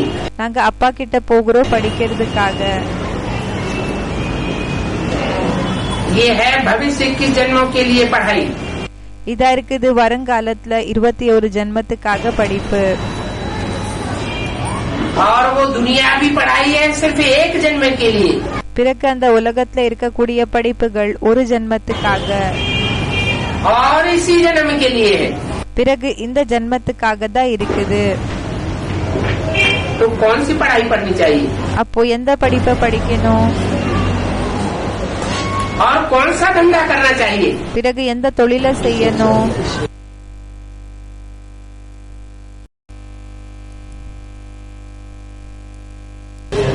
ईश्वरी धंधा वो जिस्मानी पढ़ाई पढ़ते हैं, डॉक्टर बनते हैं, वकील बनते हैं. அவங்க சரீரத்துக்கான படிப்பை படிக்கிறாங்க, டாக்டர் ஆகுறாங்க, வக்கீல் ஆகுறாங்க. इस एक जन्म के लिए बनते हैं. அது இந்த ஒரு ஜென்மத்துக்காக ஆகுறாங்க. उनकी पढ़ाई 21 जन्म तो नहीं चलती. அவங்களோட படிப்பு 21 ஜென்மம் ஒண்ணு நடக்கிறது இல்ல. और एक जन्म ही उनका धंधा चलता है. பிறகு ஒரு ஜென்மம் தான் அவங்களோட தொழில் நடக்குது. वो भी कोई जरूरी नहीं அதுவும் ஒண்ணு அவசியம் இல்ல कि वकालत पढ़ने के बाद वकील का धंधा करे ही करे. இந்த லாயர் படிப்பை படிச்சு இந்த லாயர் இதோட வேலைய செஞ்சுதான் தீருவாங்க என்றது ஒண்ணு இல்ல. डॉक्टर बनने के बाद डॉक्टरी का धंधा मिले ही मिले. இப்போ லாயர் படிப்பு படிச்சிருக்காங்க, அதுக்கு பிறகு அவங்களுக்கு லாயரினோட வேலை தான் கிடைக்கும். மெடிசன் படிச்சிருக்காங்க, மெடிக்கல் இது படிச்சிருக்காங்கன்னா அவங்களுக்கு அந்த ஒரு டாக்டர் ஆகிதான் அவங்க ஆகுவாங்க, கிடைக்கும் அந்த வேலைன்றது இல்ல. और यहाँ तो तुमको பிறகு இங்க உங்களுக்கு जो धंधा सिखाया जाता है, என்ன தொழில கத்து கொடுக்கப்படுகிறதோ असली ब्राह्मण पने का धंधा, உண்மையான பிராமண தன்மையினோட தொழிலு, सब धंधों में है नुकसान। எல்லா தொழில்கள்ல வெறும் நஷ்டம்தான். इस ईश्वरीय धंधे में कोई भी प्रकार का नुकसान இந்த ஈஸ்வரிய தொழில்ல எந்த விதமான நஷ்டம் கூடயும் नहीं हो सकता। ஆக முடியாது. वो वकालत का धंधा करते हैं, कोई कोई वकील भूख मरते हैं। அந்த வக்கீலினோட தொழில்களை செய்யறாங்க, சில வக்கீல்கள் பசியால இறந்து போயிடுறாங்க. सारा दिन घूमते हैं, शाम को चवन्नी नहीं पास में आती है। முழு நாள் சுத்துறாங்க, சாயந்தரம் ஒரு பைசா கூடயும் உங்களுக்கு கிடைக்கிறது இல்ல. और तुमको तो बाप गारंटी करते हैं। பிறகு உங்களுக்கு பாப்பு அப்பா கேரண்டி கொடுக்கறாங்க. क्या? என்ன?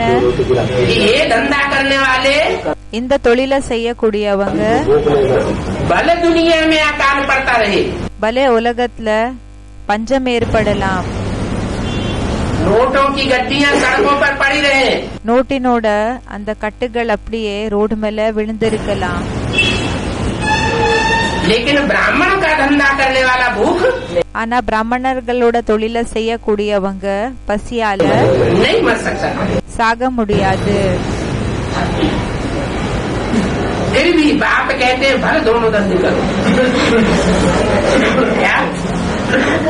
अगर पक्का निश्चय बुद्धि नहीं बना है, ஆனாலும் அப்பா என்ன சொல்றாங்கன்னா பலே வேணும்னா நீங்க அத வேலைய செய்யலான்னு சொல்லி, ஒருவேளை உங்களுக்கு பக்கா புத்தில நிச்சயம் உட்கார்ல, फिर भी बाप क्या कहते हैं? ஆனாலும் அப்பா என்னன்னு சொல்றாங்க, अच्छा சரி दोनों धंधे करो। ரெண்டு தொழில்களை கூடயும் செஞ்சு போங்க. सन्यासियों में सर घर बार छोड़ करके जंगल में नहीं जाना है। சன்னியாசிகள் போல வீடு வாசலை விட்டு காடுக்கு போக கூடாது. या द्वार द्वार जाकर के भीख नहीं मांगनी है।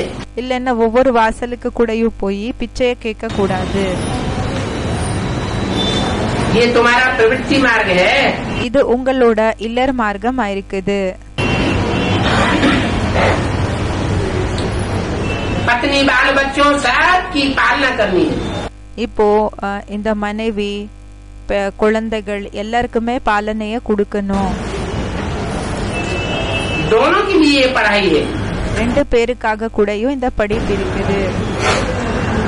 फिर भी ஆனாலும் जानते हो உங்களுக்கு தெரியும் कि घर परिवार के सभी भांति तो नहीं पढ़ेंगे। வீட்ல இருக்கக்கூடிய எல்லா மெம்பர்ஸ் ஒன்னும் படிக்க மாட்டாங்க. कोई कोई होते हैं ஒரு சில பேர் இருப்பாங்க, पूर्व जन्मों का कुछ ऐसा सुकृत किया हुआ है கடந்த ஜென்மத்துல அப்படிப்பட்ட நல்ல வேலையை செஞ்சிருக்காங்க. कि पूरा परिवार ज्ञान में முழு பரிவாரம் ஞானத்துல चल पड़ता है। நடக்குது. कोई अच्छा पढ़ते हैं, कोई कम पढ़ते हैं।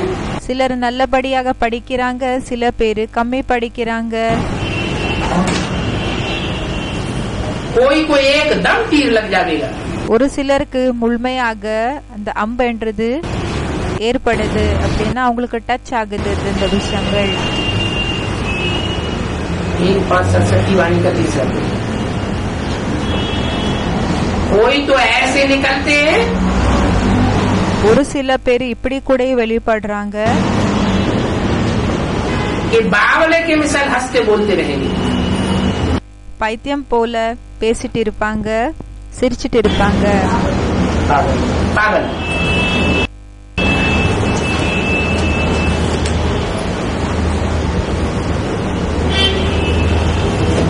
उन पुजारियों का तो एक धंधा है। அந்த பூஜாரிகளுக்கு இது இது இது ஒரு தொழிலா இருக்கு. कोई कोई पंडे पुजारी कहते हैं, சில பண்டா பூஜாரிகள் இப்படி சொல்வாங்க, हम तो समझने की कोशिश करेंगे। நாம புரிஞ்சுக்கிறதுக்காக முயற்சியை செய்வோம். परंतु हम अपना धंधा नहीं छोड़ेंगे. ஆனா நாம நம்மளோட தொழிலை விட மாட்டோம். कोई फिर कहते हैं ये सब बातें तो एकांत में बैठ समझने की है.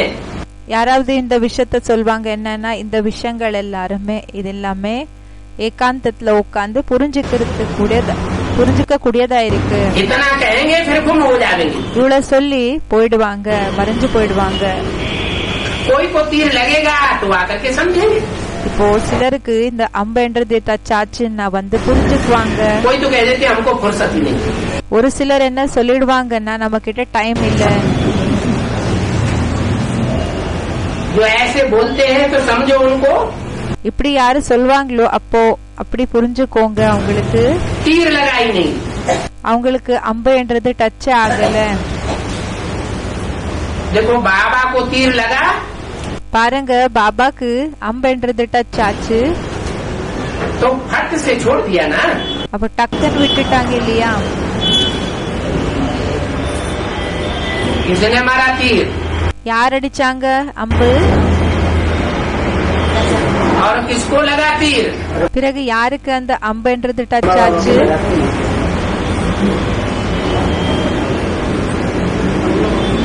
बाबा को तीर लगा तो फट से छोड़ दिया. பாபாக்கு அம்புன்றது எப்போ டச் ஆச்சோ அப்போ டக்குன்னு விட்டுட்டாங்க. तो किस कुल का हुआ?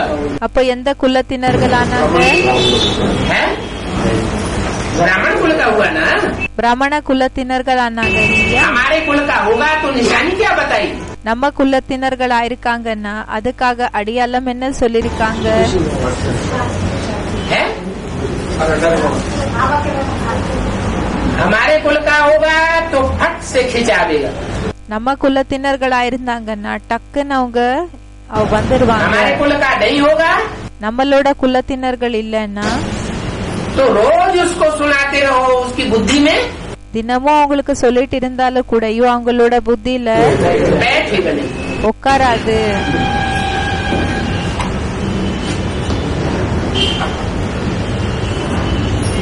इन्होंने समझा कि हमको बादशाही मिलती है. இவங்க இந்த விஷயத்த புரிஞ்சுக்கிட்டாங்க, நமக்கு ராஜாங்கம் கிடைக்குதுன்னு. तो அப்போ उस बादशाही के आगे இந்த ராஜாங்கத்துக்கு முன்னாடி ये हीरो का धंधा क्या चीज है? இந்த வைரத்தினோட தொழில் என்ன பொருள், இது எந்த பெரிய விஷயம்? हमको तो अब बाप से राजा ही लेनी. இப்ப நமக்கு அப்பா இடம் இருந்து ராஜாங்கத்தை எடுத்துக்கணும். अभी बाप कहते இப்போ அப்பா சொல்றாங்க वो धंधा आदि भी भल करो. அந்த தொழில் அதெல்லாம் கூடயும் பலே செய்யுங்க. सिर्फ एक हफ्ता या अच्छी रीति से आकर के समझो. வெறும் ஒரு வாரம் இது நல்லபடியாக வந்து புரிஞ்சுக்கோங்க. तुमको गृहस्थ व्यवहार भी संभालना है. உங்களுக்கு இல்லர் மார்க்கம் இத கூடயும் பாத்துக்கணும். रचना की पालना करनी है. படைப்பினோட படைப்புக்கு பாலனைய கொடுக்கணும். सन्यासियों में सल भीख नहीं मांगनी है. சன்னியாசிகள் போல பிச்சைய கேட்க கூடாது.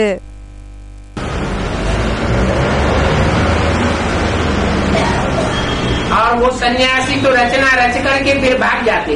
பிறகு அந்த சன்னியாசிகள் படைப்ப படிச்சு பிறகு ஓடி போயிடுறாங்க.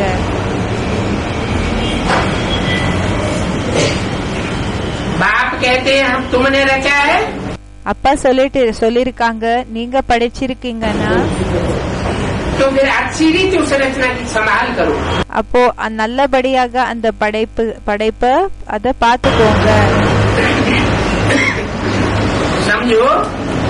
புரிஞ்சுக்கோங்க. स्त्री अथवा बच्चा तुम्हारा कहना मानते हैं.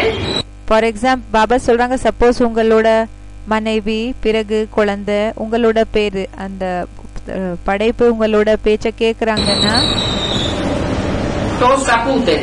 அப்போ நல்ல குழந்தைகள், சொந்த குழந்தைகள் ஆயிருக்காங்க. अगर तुम्हारी बात नहीं समझते तो कपूत है. நல்ல குழந்தைகள் ஆயிருக்காங்க. ஒருவேளை உங்களோட பேச்ச புரிஞ்சுக்கலன்னா அவங்க நல்ல குழந்தைகள் இல்ல. कपूत का और सपूत का पता पड़ जाता है। நல்ல குழந்தைகள் நல்லவங்க பிறகு கெட்டவங்க இந்த விஷயத்தை பற்றி தெரிய வருது. बाप भी कहते हैं அப்பாவும் சொல்றாங்க, तुम बाप की श्रीमत पर चलेंगे நீங்க அப்பாவோட ஸ்ரீமத்தை ஃபாலோ செஞ்சீங்கன்னா तो श्रेष्ठ बनेगी, அப்போ உயர்ந்தவங்க ஆகுவீங்க. नहीं तो कपूत को वर्षा मिल नहीं सकता। இல்லன்னா யாரு கெட்ட குழந்தைகளோ அவங்களுக்கு சொத்து கிடைக்க முடியாதுன்னு சொல்றாங்க. पवित्र बनकर के தூய்மை ஆகி सपूत बच्चा बनकर के नाम वाला करो। நல்ல குழந்தைகளாகி பேரை பிரசித்தமாக்குங்க.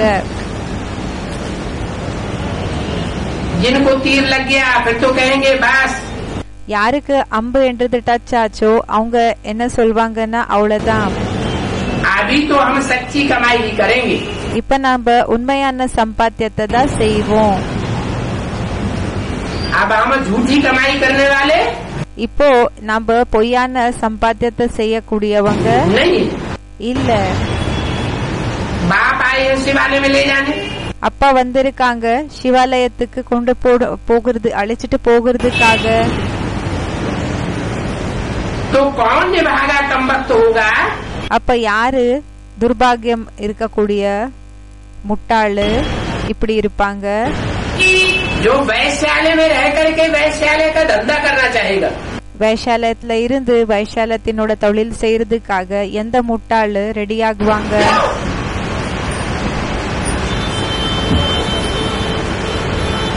शिवालय में जाने के लिए फिर சிவாலயத்துக்கு போகிறதுக்காக ऐसा लायक भी बनना है। இப்படி லாயக்குடையோ ஆகணும். ये मेहनत है, இது உழைப்பா இருக்குது. समझो कोई के पति ने जाकर के दूसरी शादी कर ली, சப்போஸ் இப்போ ஒருத்தரோட கணவன் போய் இன்னொரு மேரேஜ பண்ணிக்கிட்டாங்க, கல்யாணத்தை பண்ணிக்கிட்டாங்கன்னா फिर अभी याद करते हैं, பிறகு இப்போ நினைவு பண்றாங்க, बुलाते हैं கூப்பிடுறாங்க, कि हमारे पास आ जाओ, வந்துடு என்கிட்ட வந்துடுங்க. तो जा सकते हो। அப்ப நீங்க போகலாம். बोलो, சொல்லுங்க, उनके पास जाकर के बोलो, அவங்க கிட்ட போய் சொல்லுங்க, अब शिव बाबा को याद करो, இப்ப சிவபாபாவை நினைவு செய். क्योंकि मौत सामने खड़ा है। சிவபாபாவோட நினைவு செய்யுங்க, என்ன இப்போ மரணம் முன்னாடி நின்னுட்டு இருக்கு. क्योंकि कल्याण तो उनका भी करना है। ஏன்னா அவங்களுக்கு கூடயும் நன்மையை செய்யணும். इनका யாருக்கு?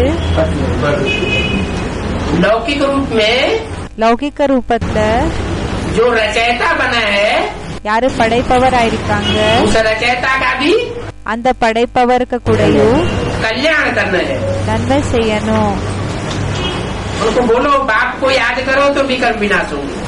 அவங்களுக்கு சொல்லுங்க, அப்பாவை நினைவு செஞ்சீங்கன்னா விபரீத செயல்கள் விநாசம் ஆயிடும். पियर घर और ससुर घर का उद्धार तो करना है ना। அப்பா வீடு மாமனார் வீடு இவங்களுக்கு உயர்வுன்றது ஏற்படுத்தணும் இல்லையா? जबकि बुलावा होता है, எப்போ கூப்பிடுற விஷயம் ஏற்படுதோ तो फायदा है कि उनका भी कल्याण करो। அப்போ என்னன்னா கடமை என்ன இருக்குதுன்னா அவங்களுக்கு கூடயும் நன்மையை ஏற்படுத்தணும். अगर नहीं बुलाते हैं तो कोई बात नहीं। ஒருவேளை கூப்பிடலன்னா பரவாயில்ல. बच्चों को रहम दिल बनना चाहिए। குழந்தைகளுக்கு கருணை இதயம் இருக்கக்கூடியவங்களாக ஆகணும். उन बच्चे ने बाबा से आकर के पूछा होगा, ஏதோ ஒரு குழந்தை வந்து பாபா கிட்ட கேட்டிருப்பாங்க, क्या என்ன कि बाबा हमारे पति ने दूसरी शादी कर ली। பாபா என்னோட கணவன் இன்னொரு திருமணத்தை கல்யாணத்தை பண்ணிட்டாங்க. कितने साल हो गए, हमारे पास तो आता नहीं। இத்தனை வருஷங்கள் ஆயிடுச்சு, நம்ம கிட்ட வர்றது இல்ல. अभी बुलाता है, இப்போ கூப்பிடுறாங்க அவங்க. तो बाबा ने राय दी।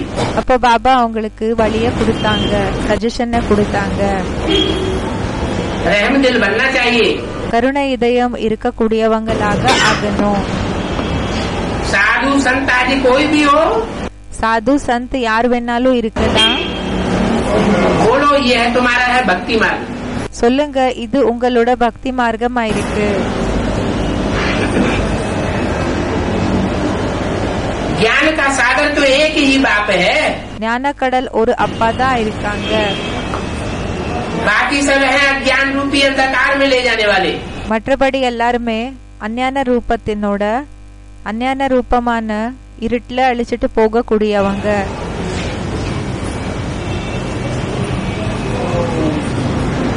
वो बाप कहते हैं बच्चे, அந்த அப்பா சொல்றாங்க, ஹே குழந்தைகளே, तुम मूल वतन में पवित्र थे, நீங்க மூலவத்தனத்துல தூய்மையாக இருந்தீங்க. अभी तो ये दुनिया ही पतित है। இப்போ இந்த உலகமே பतितமா இருக்குது, पतित है பतिता இருக்குது. तो पुकारते रहते हे पतित पावन आओ। அப்ப கூப்பிட்டுட்டே இருப்பாங்க, ஹே பतित पावन வாங்கன்னு. क्योंकि मनुष्य पतित तमो प्रधान है, ஏன்னா மனிதர்கள் பतित தமோ பிரதானம் ஆயிருக்காங்க. तो दुनिया भी तमो प्रधान है। அப்போ உலகம் கூடயும் தமோ பிரதானம் ஆயிருக்கு. सतो प्रधान दुनिया में मनुष्य भी सतो प्रधान थे। சத்தோ பிரதான் உலகத்துல மனிதர்கள் கூடயும் சத்தோ பிரதானமாக இருந்தாங்க. तमो प्रधान दुनिया में मनुष्य भी தமோ பிரதான் உலகத்துல மனிதர்கள் கூடயும் तमो प्रधान होते हैं। தமோ பிரதானமாக இருப்பாங்க. दुनिया की हर चीज पहले नई होती है, सतो प्रधान होती है, बाद में உலகத்துல இருக்கக்கூடிய ஒவ்வொரு பொருள் கூடயும் ஃபர்ஸ்ட் சத்தோ பிரதானம் புதுசாக இருக்கும், பிறகு पुरानी तमो प्रधान जरूर बनती है। பழசு தமோ பிரதானமாக கண்டிப்பாக ஆகுது. सतो प्रधान दुनिया को स्वर्ग, சத்தோ பிரதான் உலகத்துக்கு ஸ்வர்க்கம், और तमो प्रधान दुनिया को नरक कहा जाता है। பிறகு தமோ பிரதான் உலகத்துக்கு நரகமன் சொல்லப்படுகிறது. क्यों कहा जाता है नरक स्वर्ग? ஏன் சொல்லப்படுகிறது நரகம் ஸ்வர்கம்னு? है जो सदा स्वस्थिति में रहने वाला सदा शिव है, யாரு சதா ஸ்வஸ்திதில இருக்கக்கூடிய சதா சிவன் இருக்காங்க, वो ऐसी दुनिया रचता है स्वस्थिति की, அவங்க அப்படிப்பட்ட உலகத்தை உருவாக்குறாங்க, ஸ்வஸ்திதினோட உலகம். तो उसे स्वर्ग कहा जाता है। அப்போ அத ஸ்வர்கமன் சொல்லப்படுகிறது. और नर जो करता है, பிறகு நரன் என்ன உருவாக்குறாங்களோ, जो दुनिया बनाता है, எந்த உலகத்தை உருவாக்குறாங்களோ उसे नरक कहा जाता है। அத நரகமன் சொல்லப்படுகிறது. नरक में सभी पतित आत्माएं होती हैं। நரகத்துல எல்லாருமே பतित ஆத்மாக்கள் தான் இருப்பாங்க. पतित है, பतिता இருக்காங்க, बुद्धि पतित है, புத்தி பतितம் ஆயிருக்கு. तो गंगा में स्नान करके पावन होने के लिए जाते हैं। அப்போ கங்கால குளிச்சு பாவன ஆகிறதுக்காக போகிறாங்க. हैं?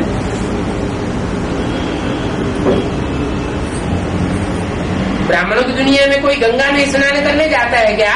பிராமணர்களினோட உலகத்துல யாராவது கங்கால குளிக்கிறதுக்காக போகிறாங்களா? उसे स्थूल गंगा में स्नान करने तो नहीं जाते हैं, அந்த ஸ்தூல கங்கால போய் குளிக்கிறதுக்காக போகிறது இல்ல. लेकिन ஆனா जिन्हें ज्ञान गंगा समझते हैं, யார ஞான கங்கான்னு நினைச்சுக்கிறாங்க, उनकी कृपा दृष्टि के नीचे बैठ करके स्नान करते हैं ज्ञान का। कब तक स्नान करते हैं? எப்ப வரைக்கும் உட்காந்து அங்க குளிக்கிறாங்க? जब तक पतित पावन बाप को नहीं पहचाना है, எப்ப வரைக்கும் பதித்த பாவன் அப்பாவை தெரிஞ்சுக்கலையோ तब तक देवियों और नदियों की पूजा करते हैं। அப்ப வரைக்கும் தேவிகள் நதிகளுக்கு பூஜை செய்வாங்க. और जब एक बाप बुद्धि में बैठ जाता है பிறகு ஒரு அப்பா எப்போ புத்தியில உட்கார்ந்துடுறாங்க, तो नदियों की அப்போ நதிகளுக்கு क्या कर देते हैं? என்ன செஞ்சிடுறாங்க? நதிகளை, देवियों की தேவிகளை डूबीजा कर देते हैं। டூபிஜா செஞ்சிடுறாங்க. तो ये सब पतित ठहरे ना। அப்போ இவங்க எல்லாமே பத்திதான் ஆனாங்க இல்லையா?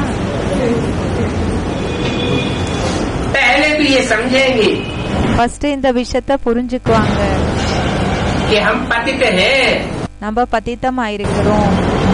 इसलिए पतित बुद्धि होने के कारण அதனால பத்தித்த புத்தி ஆயிருக்கிற காரணத்தினால एवर प्योर बाप को हमने पहचाना नहीं। எவர் பியூர் அப்பாவை நம்ம தெரிஞ்சுக்கல. मनुष्य गुरुओं की मत पर चल पड़े।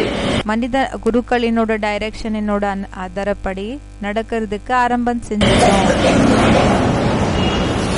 इसलिए अब हमको पावन बनना है। அதனாலதான் இப்போ நமக்கு பாவனமாக ஆகணும். बाप आत्माओं को कहते हैं कि मुझे याद करो। அப்பா ஆத்மாக்களுக்கு சொல்றாங்க என்ன நினைவு செய்யுங்கன்னு. क्यों? ஏன் देहधारियों को नहीं कहते। தேகதாரிகளுக்கு சொல்லுறது இல்லையான்னு கேக்குறாங்க. आत्माओं को क्यों कहते हैं? ஆத்மாக்களுக்கு ஏன் சொல்றாங்க?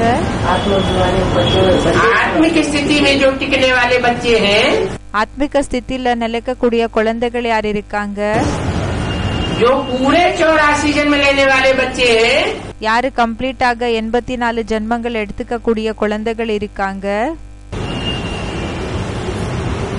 वही बाप को एक्यूरेट याद कर सकेंगे। அவங்களாலதான் அப்பாவை அக்யூரேட்டாக நினைவு செய்ய முடியும். नहीं तो मनुष्य मत पर चल पड़ेंगे। இல்லன்னா மனிதனோட டைரக்ஷன் ஃபாலோ பண்ணுவாங்க. आज बाप को याद करते हैं, இன்னைக்கு அப்பாவை நினைவு செய்வாங்க, कल देहदारी गुरुओं को याद करने लग पड़ेंगे। நாளைக்கு தேகதாரி குருக்களை நினைவு செய்யறதுக்காக ஆரம்பம் செஞ்சிடுவாங்க. बाप कहते हैं सिर्फ मामे कब याद करो। அப்பா சொல்றாங்க வெறும் என்ன மட்டும் நினைவு செய்யுங்க, तो तुम्हारे पाप मिट जाएंगे। அப்போ உங்களோட பாவம் எல்லாமே கட் ஆயிடும். साधु संत आदि जो भी है, சாது சந்த் யாரெல்லாம் இருக்காங்க सबको ये मेरा पैगाम देते रहो। எல்லாருக்குமே இந்த அறிமுகத்தை, என்னோட அறிமுகத்தை கொடுத்துட்டு இருங்க. कि बाप कहते हैं அப்பா சொல்றாங்க माँ में कब याद करो। என்ன மட்டும் நினைவு செய்யுங்க. अनेक रूपों को याद करते करते तुम विभिचारी बुद्धि वाले बन पड़े। நிறைய ரூபங்களை நீங்க நினைவு செய்ய செய்ய விபிச்சாரி புத்தி இனர்களாக ஆயிட்டீங்க. अभी एक रूप को याद करेंगे இப்போ ஒரு ரூபத்தை நினைவு செஞ்சீங்கன்னா तो पावन बन जाएंगे। அப்போ பாவனம் ஆயிடுவீங்க. और पावन बन करके मेरे पास आ जाएंगे। பிறகு பாவன ஆகி என்கிட்ட வந்துடுவீங்க. मैं तुम सबको साथ ले जाऊंगा। நான் எல்லார கூடயும் அழிச்சிட்டு போகுவேன் கூட. जैसे बिच्छू होता है, எப்படி நண்டு இருக்கும், चलता जाता है, जहाँ नरम देखता है எப்படின்னா அது நடந்துட்டே போயிட்டு இருக்கோ, எங்க சாஃப்டாக இருக்குதோ இடம் பார்த்து तो डंक मार देता है। அங்க கொத்திடுது. ऐसे तुम भी ज्ञान मार्ग में चलते रहो। அங்க கடிச்சிடுது இல்லையா, அதே மாதிரி நீங்க கூடயும் ஞான மார்க்கத்துல இருங்க. देखो कि ये पत्थर बुद्धि है। இந்த விஷயத்த நீங்க பாத்தீங்க, நோட்டீஸ் பண்ணீங்க, இவங்க கல்லு புத்தியா இருக்காங்க. तो ज्ञान का तीर मारने से कोई फायदा அப்போ ஞானத்தினோட அம்ப பாய வைக்கிறதுனால எந்த லாபமும் नहीं होगा। இல்ல, ஆகாது. ज्ञान का डंक भी कहाँ मारना है। ஞானத்தினோட அம்ப கூடயும் எங்க அடிக்கணும்? இப்போ ஞான மூலமா கொத்துறது கூட எப்படி கொத்தணும், எங்க கொத்தணும்? जो नरम बुद्धि वाले हैं, யாரு சாஃப்டான புத்தி இருக்குமோ, யாருக்கு तो तुम भी उनको बाप का परिचय दो। அப்போ நீங்க கூடயும் அவங்களுக்கு அப்பாவோட அறிமுகத்தை கொடுங்க. ये भी बाप ने समझाया है। இது கூடயும் அப்பா புரிய வச்சிருக்காங்க. कि ये ध्यान रखो, देखते रहो कि मेरे भक्त कहाँ रहते हैं। இந்த விஷயத்தை பற்றி கவனத்தை செலுத்துங்க, பார்த்துட்டு இருங்க என்னோட பக்தர்கள் எங்க இருக்காங்க.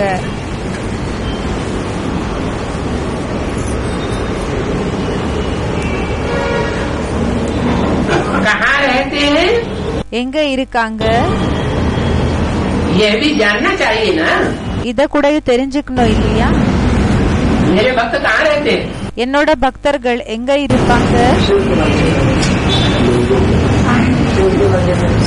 शैव संप्रदाय, शैव संप्रदाயம், ब्रह्म समाजी, ब्रह्म समाजी, वैष्णव संप्रदाय।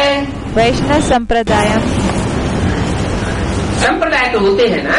சம்பிரதாயம் இருக்கோ இல்லையா? तो मेरे भक्त कहाँ होंगे, அப்ப என்னோட பக்தர்கள் எங்க இருப்பாங்க. जहाँ जहाँ शिव के मंदिर होंगे, எங்கெல்லாம் சிவனோட கோயில்கள் இருக்குமோ वहाँ मेरे भक्त जरूर होंगे। அங்க என்னோட பக்தர்கள் கண்டிப்பாக இருப்பாங்க.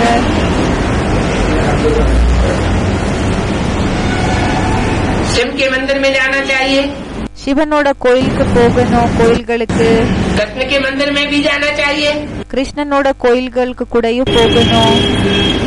लक्ष्मी नारायण के मंदिर में, லக்ஷ்மி நாராயணனோட கோயிலுக்கு. भक्त मेरी भक्ति करते रहते हैं। பக்தர்கள் என்னோட பக்திய செஞ்சிட்டே இருப்பாங்க. वो सब हैं तो बच्चे ही ना। இதெல்லாம் இவங்க எல்லாருமே பக்தர்கள் தானே. मेरे से ही राज्य लिया है ना। இவங்க தானே என்னிடம் இருந்து தானே ராஜ்யத்தை எடுத்திருக்காங்க.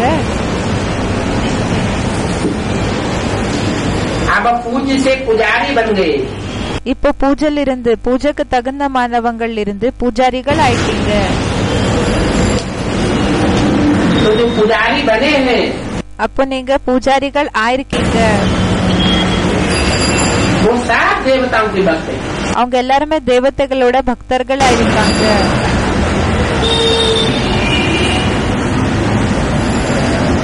कृष्ण के पुजारी, கிருஷ்ணனோட பூஜாரிகள், लक्ष्मी नारायण के पुजारी, லக்ஷ்மி நாராயணனோட பூஜாரிகள், शिव के पुजारी, சிவனோட பூஜாரிகள். इन सब भक्तों में नंबर 1 भक्त कौन से हैं? இவங்க இந்த எல்லா பக்தர்கள்ல நம்பர் 1 பக்தர் யாரா இருக்காங்க. नंबर 1 है शिव की अव्यभिचारी भक्ति करने वाले। நம்பர் 1 ஆயிருக்காங்க சிவனோட व्यभिचाரம் இல்லாத பக்தி செய்யக்கூடியவங்க.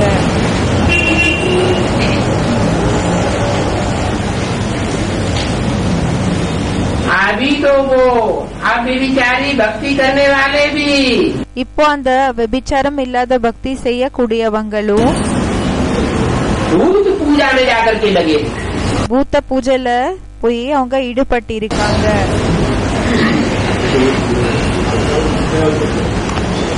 फिर भी ஆனாலும் शिव के पुजारियों को समझाने में बहुत सहज होगा। சிவனோட பூஜாரிகளுக்கு புரிய வைக்கிறதுல ரொம்ப சகஜமாக இருக்கும்.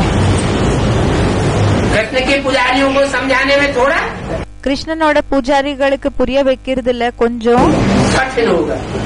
கஷ்டமாக இருக்கும். समझाओ, புரிய வைங்க. ये सभी आत्माओं का बाप शिव बाबा है। இந்த எல்லா ஆத்மாக்களுக்கு அப்பா சிவ பாபா இருக்காங்க. कौन? யாரு? सभी आत्माओं का बाप எல்லா ஆத்மாக்களுக்கு அப்பா यह शिव बाबा है। இந்த சிவ பாபா இருக்காங்க. कौन शिव बाबा? எந்த சிவ பாபா? बिंदी बाबा। பிந்தி பாபாவா? बिंदी को तो बाबा कहा ही नहीं जाता है। பிந்திக்கு பாபான்னு சொல்லவே சொல்லுறதில்ல. बिंदी बिंदी आत्माओं का बाप பிந்தி ஆத்மாக்களுக்கு அப்பா बाप है। அப்பா இருக்காங்க. बाबा नहीं होता। क्यों नहीं होता? பாபா இருக்கிறது இல்ல. ஏன் இருக்கிறது இல்ல? बिंदी बिंदी आत्माओं का बाबा इसलिए नहीं होता பிந்தி பிந்தி ஆத்மாக்களுக்கு பாபா ஏன் இருக்கிறது இல்லைன்னா कि बिंदी बिंदी आत्माओं का दूसरा कोई संबंध बनता ही नहीं। ஏன்னா பிந்தி பிந்தி ஆத்மாக்களுக்கு வேற சம்பந்தம் ஏற்படுறதே இல்ல, உறவுன்றது ஏற்படுறதே இல்ல. आत्माओं का एक ही संबंध है, ஆத்மாக்களோட बाप ஒரே ஒரு உறவு தான் அப்பா, और आत्मा आत्मा बच्चे। பிறகு ஆத்மா ஆத்மா குழந்தைகள். बच्चे बच्चियां भी नहीं, குழந்தை பெண் குழந்தை ஆண் குழந்தையும் இல்ல, भाई भाई। சகோதரர்கள். लेकिन वो सुप्रीम सोल बाप ज्योति बिंदु जब शरीर में आता है ஆனா அந்த சுப்ரீம் சோல் அப்பா ஜோதி பிந்து எப்போ சரீரத்துல வராங்களோ तो अनेक प्रकार के संबंध बन जाते हैं। அப்போ நிறைய விதமான உறவுகள் ஏற்படுது. जो भक्ति मार्ग में गाया हुआ है, तुमेव माता च पिता तुमेव, பக்தி மார்க்கத்துல எதுக்காக பாடப்பட்டிருக்குது? நீதா அம்மா, நீதா அப்பா, तुमेव बंधु च सखा तुमेव, நீதா என்னோட அப்படின்னா ரிலேட்டிவ், பிறகு சகோதரன், சகோதரன்னா அப்படி இந்த ஃப்ரெண்ட் ஆயிருக்கேன். तो सभी आत्माओं का बाप वह शिव बाबा आया हुआ है। அப்போ எல்லா ஆத்மாக்களுக்கு அப்பா இருக்கிற அந்த சிவ பாபா வந்திருக்காங்க. वो हमारा बाबा भी है, அவங்க நம்மளோட பாபாவும் ஆயிருக்காங்க, ग्रैंड फादर है। கிராண்ட் ஃபாதர் ஆயிருக்காங்க. बाबा ग्रैंड फादर को कहा जाता है। பாபான்னு சொல்லி கிராண்ட் ஃபாதருக்கு சொல்லப்படுகிறாங்க. वो आकर के हमको स्वर्ग का वर्षा देते हैं। அவங்க வந்து நமக்கு ஸ்வர்கத்தினோட சொத்தை கொடுக்கறாங்க.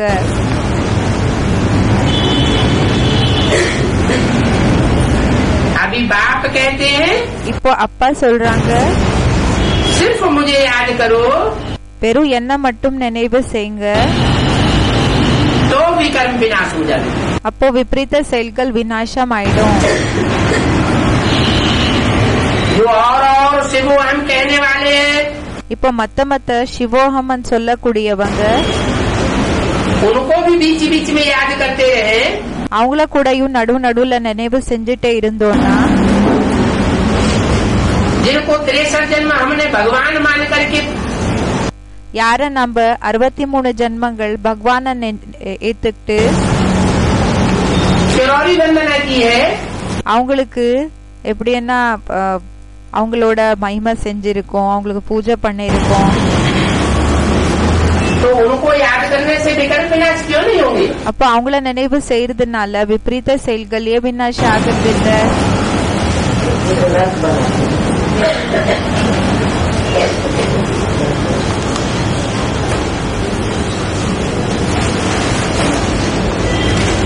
क्योंकि वो गुरु लोग ஏன்னா அந்த குருக்கள் खुद ही नीचे गिरते चले आए। சுயமே எப்படின்னா கீழே விழுந்துட்டேதான் வந்திருக்காங்க. जैसे को याद करेंगे எப்படிப்பட்டவங்கள நினைவு செய்றீங்களோ वैसे ही बनेंगे। அப்படியேதான் ஆகுவீங்க. इसलिए ब्रह्मा को याद करने के लिए भी मना कर दिया। அதனால பிரம்மாவை நினைவு செய்யறதுக்காக கூடயும் வேண்டான்னு சொல்லிருக்காங்க. उनका चित्र निकालने के लिए அவங்களோட சித்திரத்தை मना कर दिया। எடுக்கிறதுக்காக கூடயும் வேண்டான்னு சொல்லிருக்காங்க. अगर उनका फोटो रखेंगे तो याद भी आवेगा। ஒருவேளை அவங்களோட போட்டோவை வச்சீங்கன்னா நினைவு கூடயும் வரும். तो व्यभिचारी याद होगी அப்போ வெபிச்சாரி நினைவாகுமா? या व्यभिचारी याद होगी? இல்லன்னா வெபிச்சாரம் இல்லாத நினைவாகுமா? व्यभिचारी याद होती जाएगी। வெபிச்சாரி நினைவு ஆயிட்டே இருக்கும். इसलिए कहते हैं माम एकम याद करो। அதனாலதான் சொல்றாங்க என்ன மட்டும் நினைவு செய்யுங்க. ऐसे को याद करो இப்படிப்பட்டவங்கள நினைவு பண்ணுங்க जिसका कोई पाप नहीं बनता। அவங்களுக்கு எந்த விதமான பாவங்கள் கூடயும் ஏற்படுறது இல்ல. कहा जाता है सदा शिव। இப்படியேதான் சொல்லப்படுகிறது. சதா சிவன் தான் சொல்றாங்க.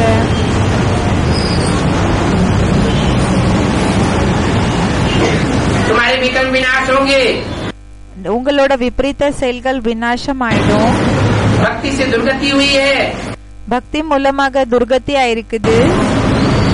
अभी बाप कहते हैं पतित पावन ज्ञान का सागर मैं हूँ। இப்ப அப்பா சொல்றாங்க பதித்த பாவன் ஞான கடல் நான் ஆயிருக்கேன். ज्ञान भी सुनाए रहा हूँ पावन बनने के लिए। ஞானத்தை கூடயும் சொல்லிட்டு இருக்கிற பாவனமாக ஆக்குறதுக்காக, பாவன ஆகிறதுக்காக. और योग भी सिखा रहा हूँ. பிறகு யோகத்தை கூடயும் கத்து கொடுத்துட்டு இருக்கேன். ब्रह्मा तन से मैसेज देते हैं. பிரம்மாவோட சரீரம் மூலமாக மெசேஜ கொடுக்கறாங்க. मुझे याद करो. என்ன நினைவு செய்யுங்க. अपने 84 जन्मों को भी याद करो. தன்னோட 84 ஜென்மங்களை கூடயும் நினைவு பண்ணுங்க. और जो भारतवासी हैं उन्होंने 84 जन्म लिए हैं. பிறகு யாரு பாரதவாசிகளோ அவங்க தான் 84 ஜென்மங்களை எடுத்திருக்காங்க. जो 84 जन्म लेने वाले नहीं है उन्होंने, யாரு 84 ஜென்மங்கள் எடுத்துக்க கூடியவங்க இல்லையோ அவங்க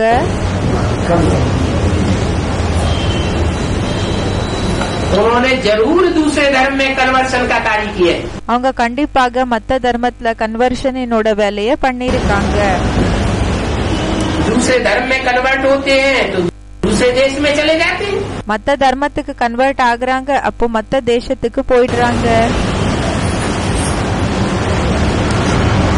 तुमको भक्त मिलेंगे मंदिरों में. உங்களுக்கு பக்தர்கள் கிடைப்பாங்க கோயில்கள்ல.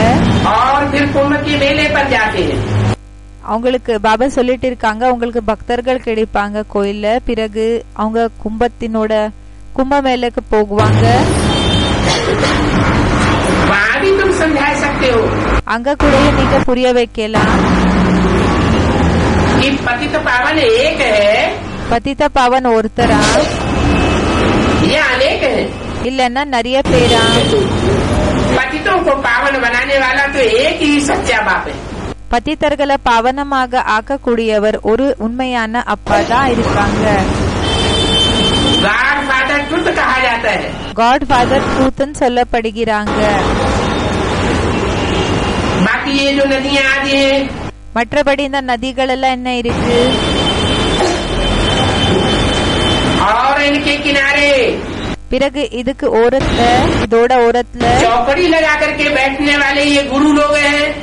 இப்போ அங்கே உட்காரக்கூடிய இந்த குருக்கள், ये तो सब पतित बनाने वाले. இவங்க எல்லாருமே பதித்தர்களாக ஆக்கக்கூடியவங்க இருக்காங்க. इनको परमात्मा नहीं कहेंगे. இவங்களுக்கு பரமாத்மான்னு சொல்ல மாட்டாங்க.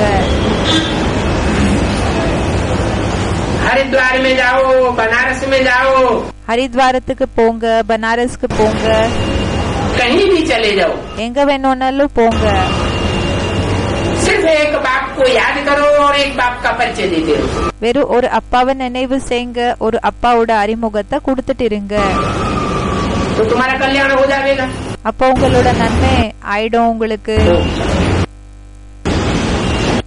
ஓம் சாந்தி.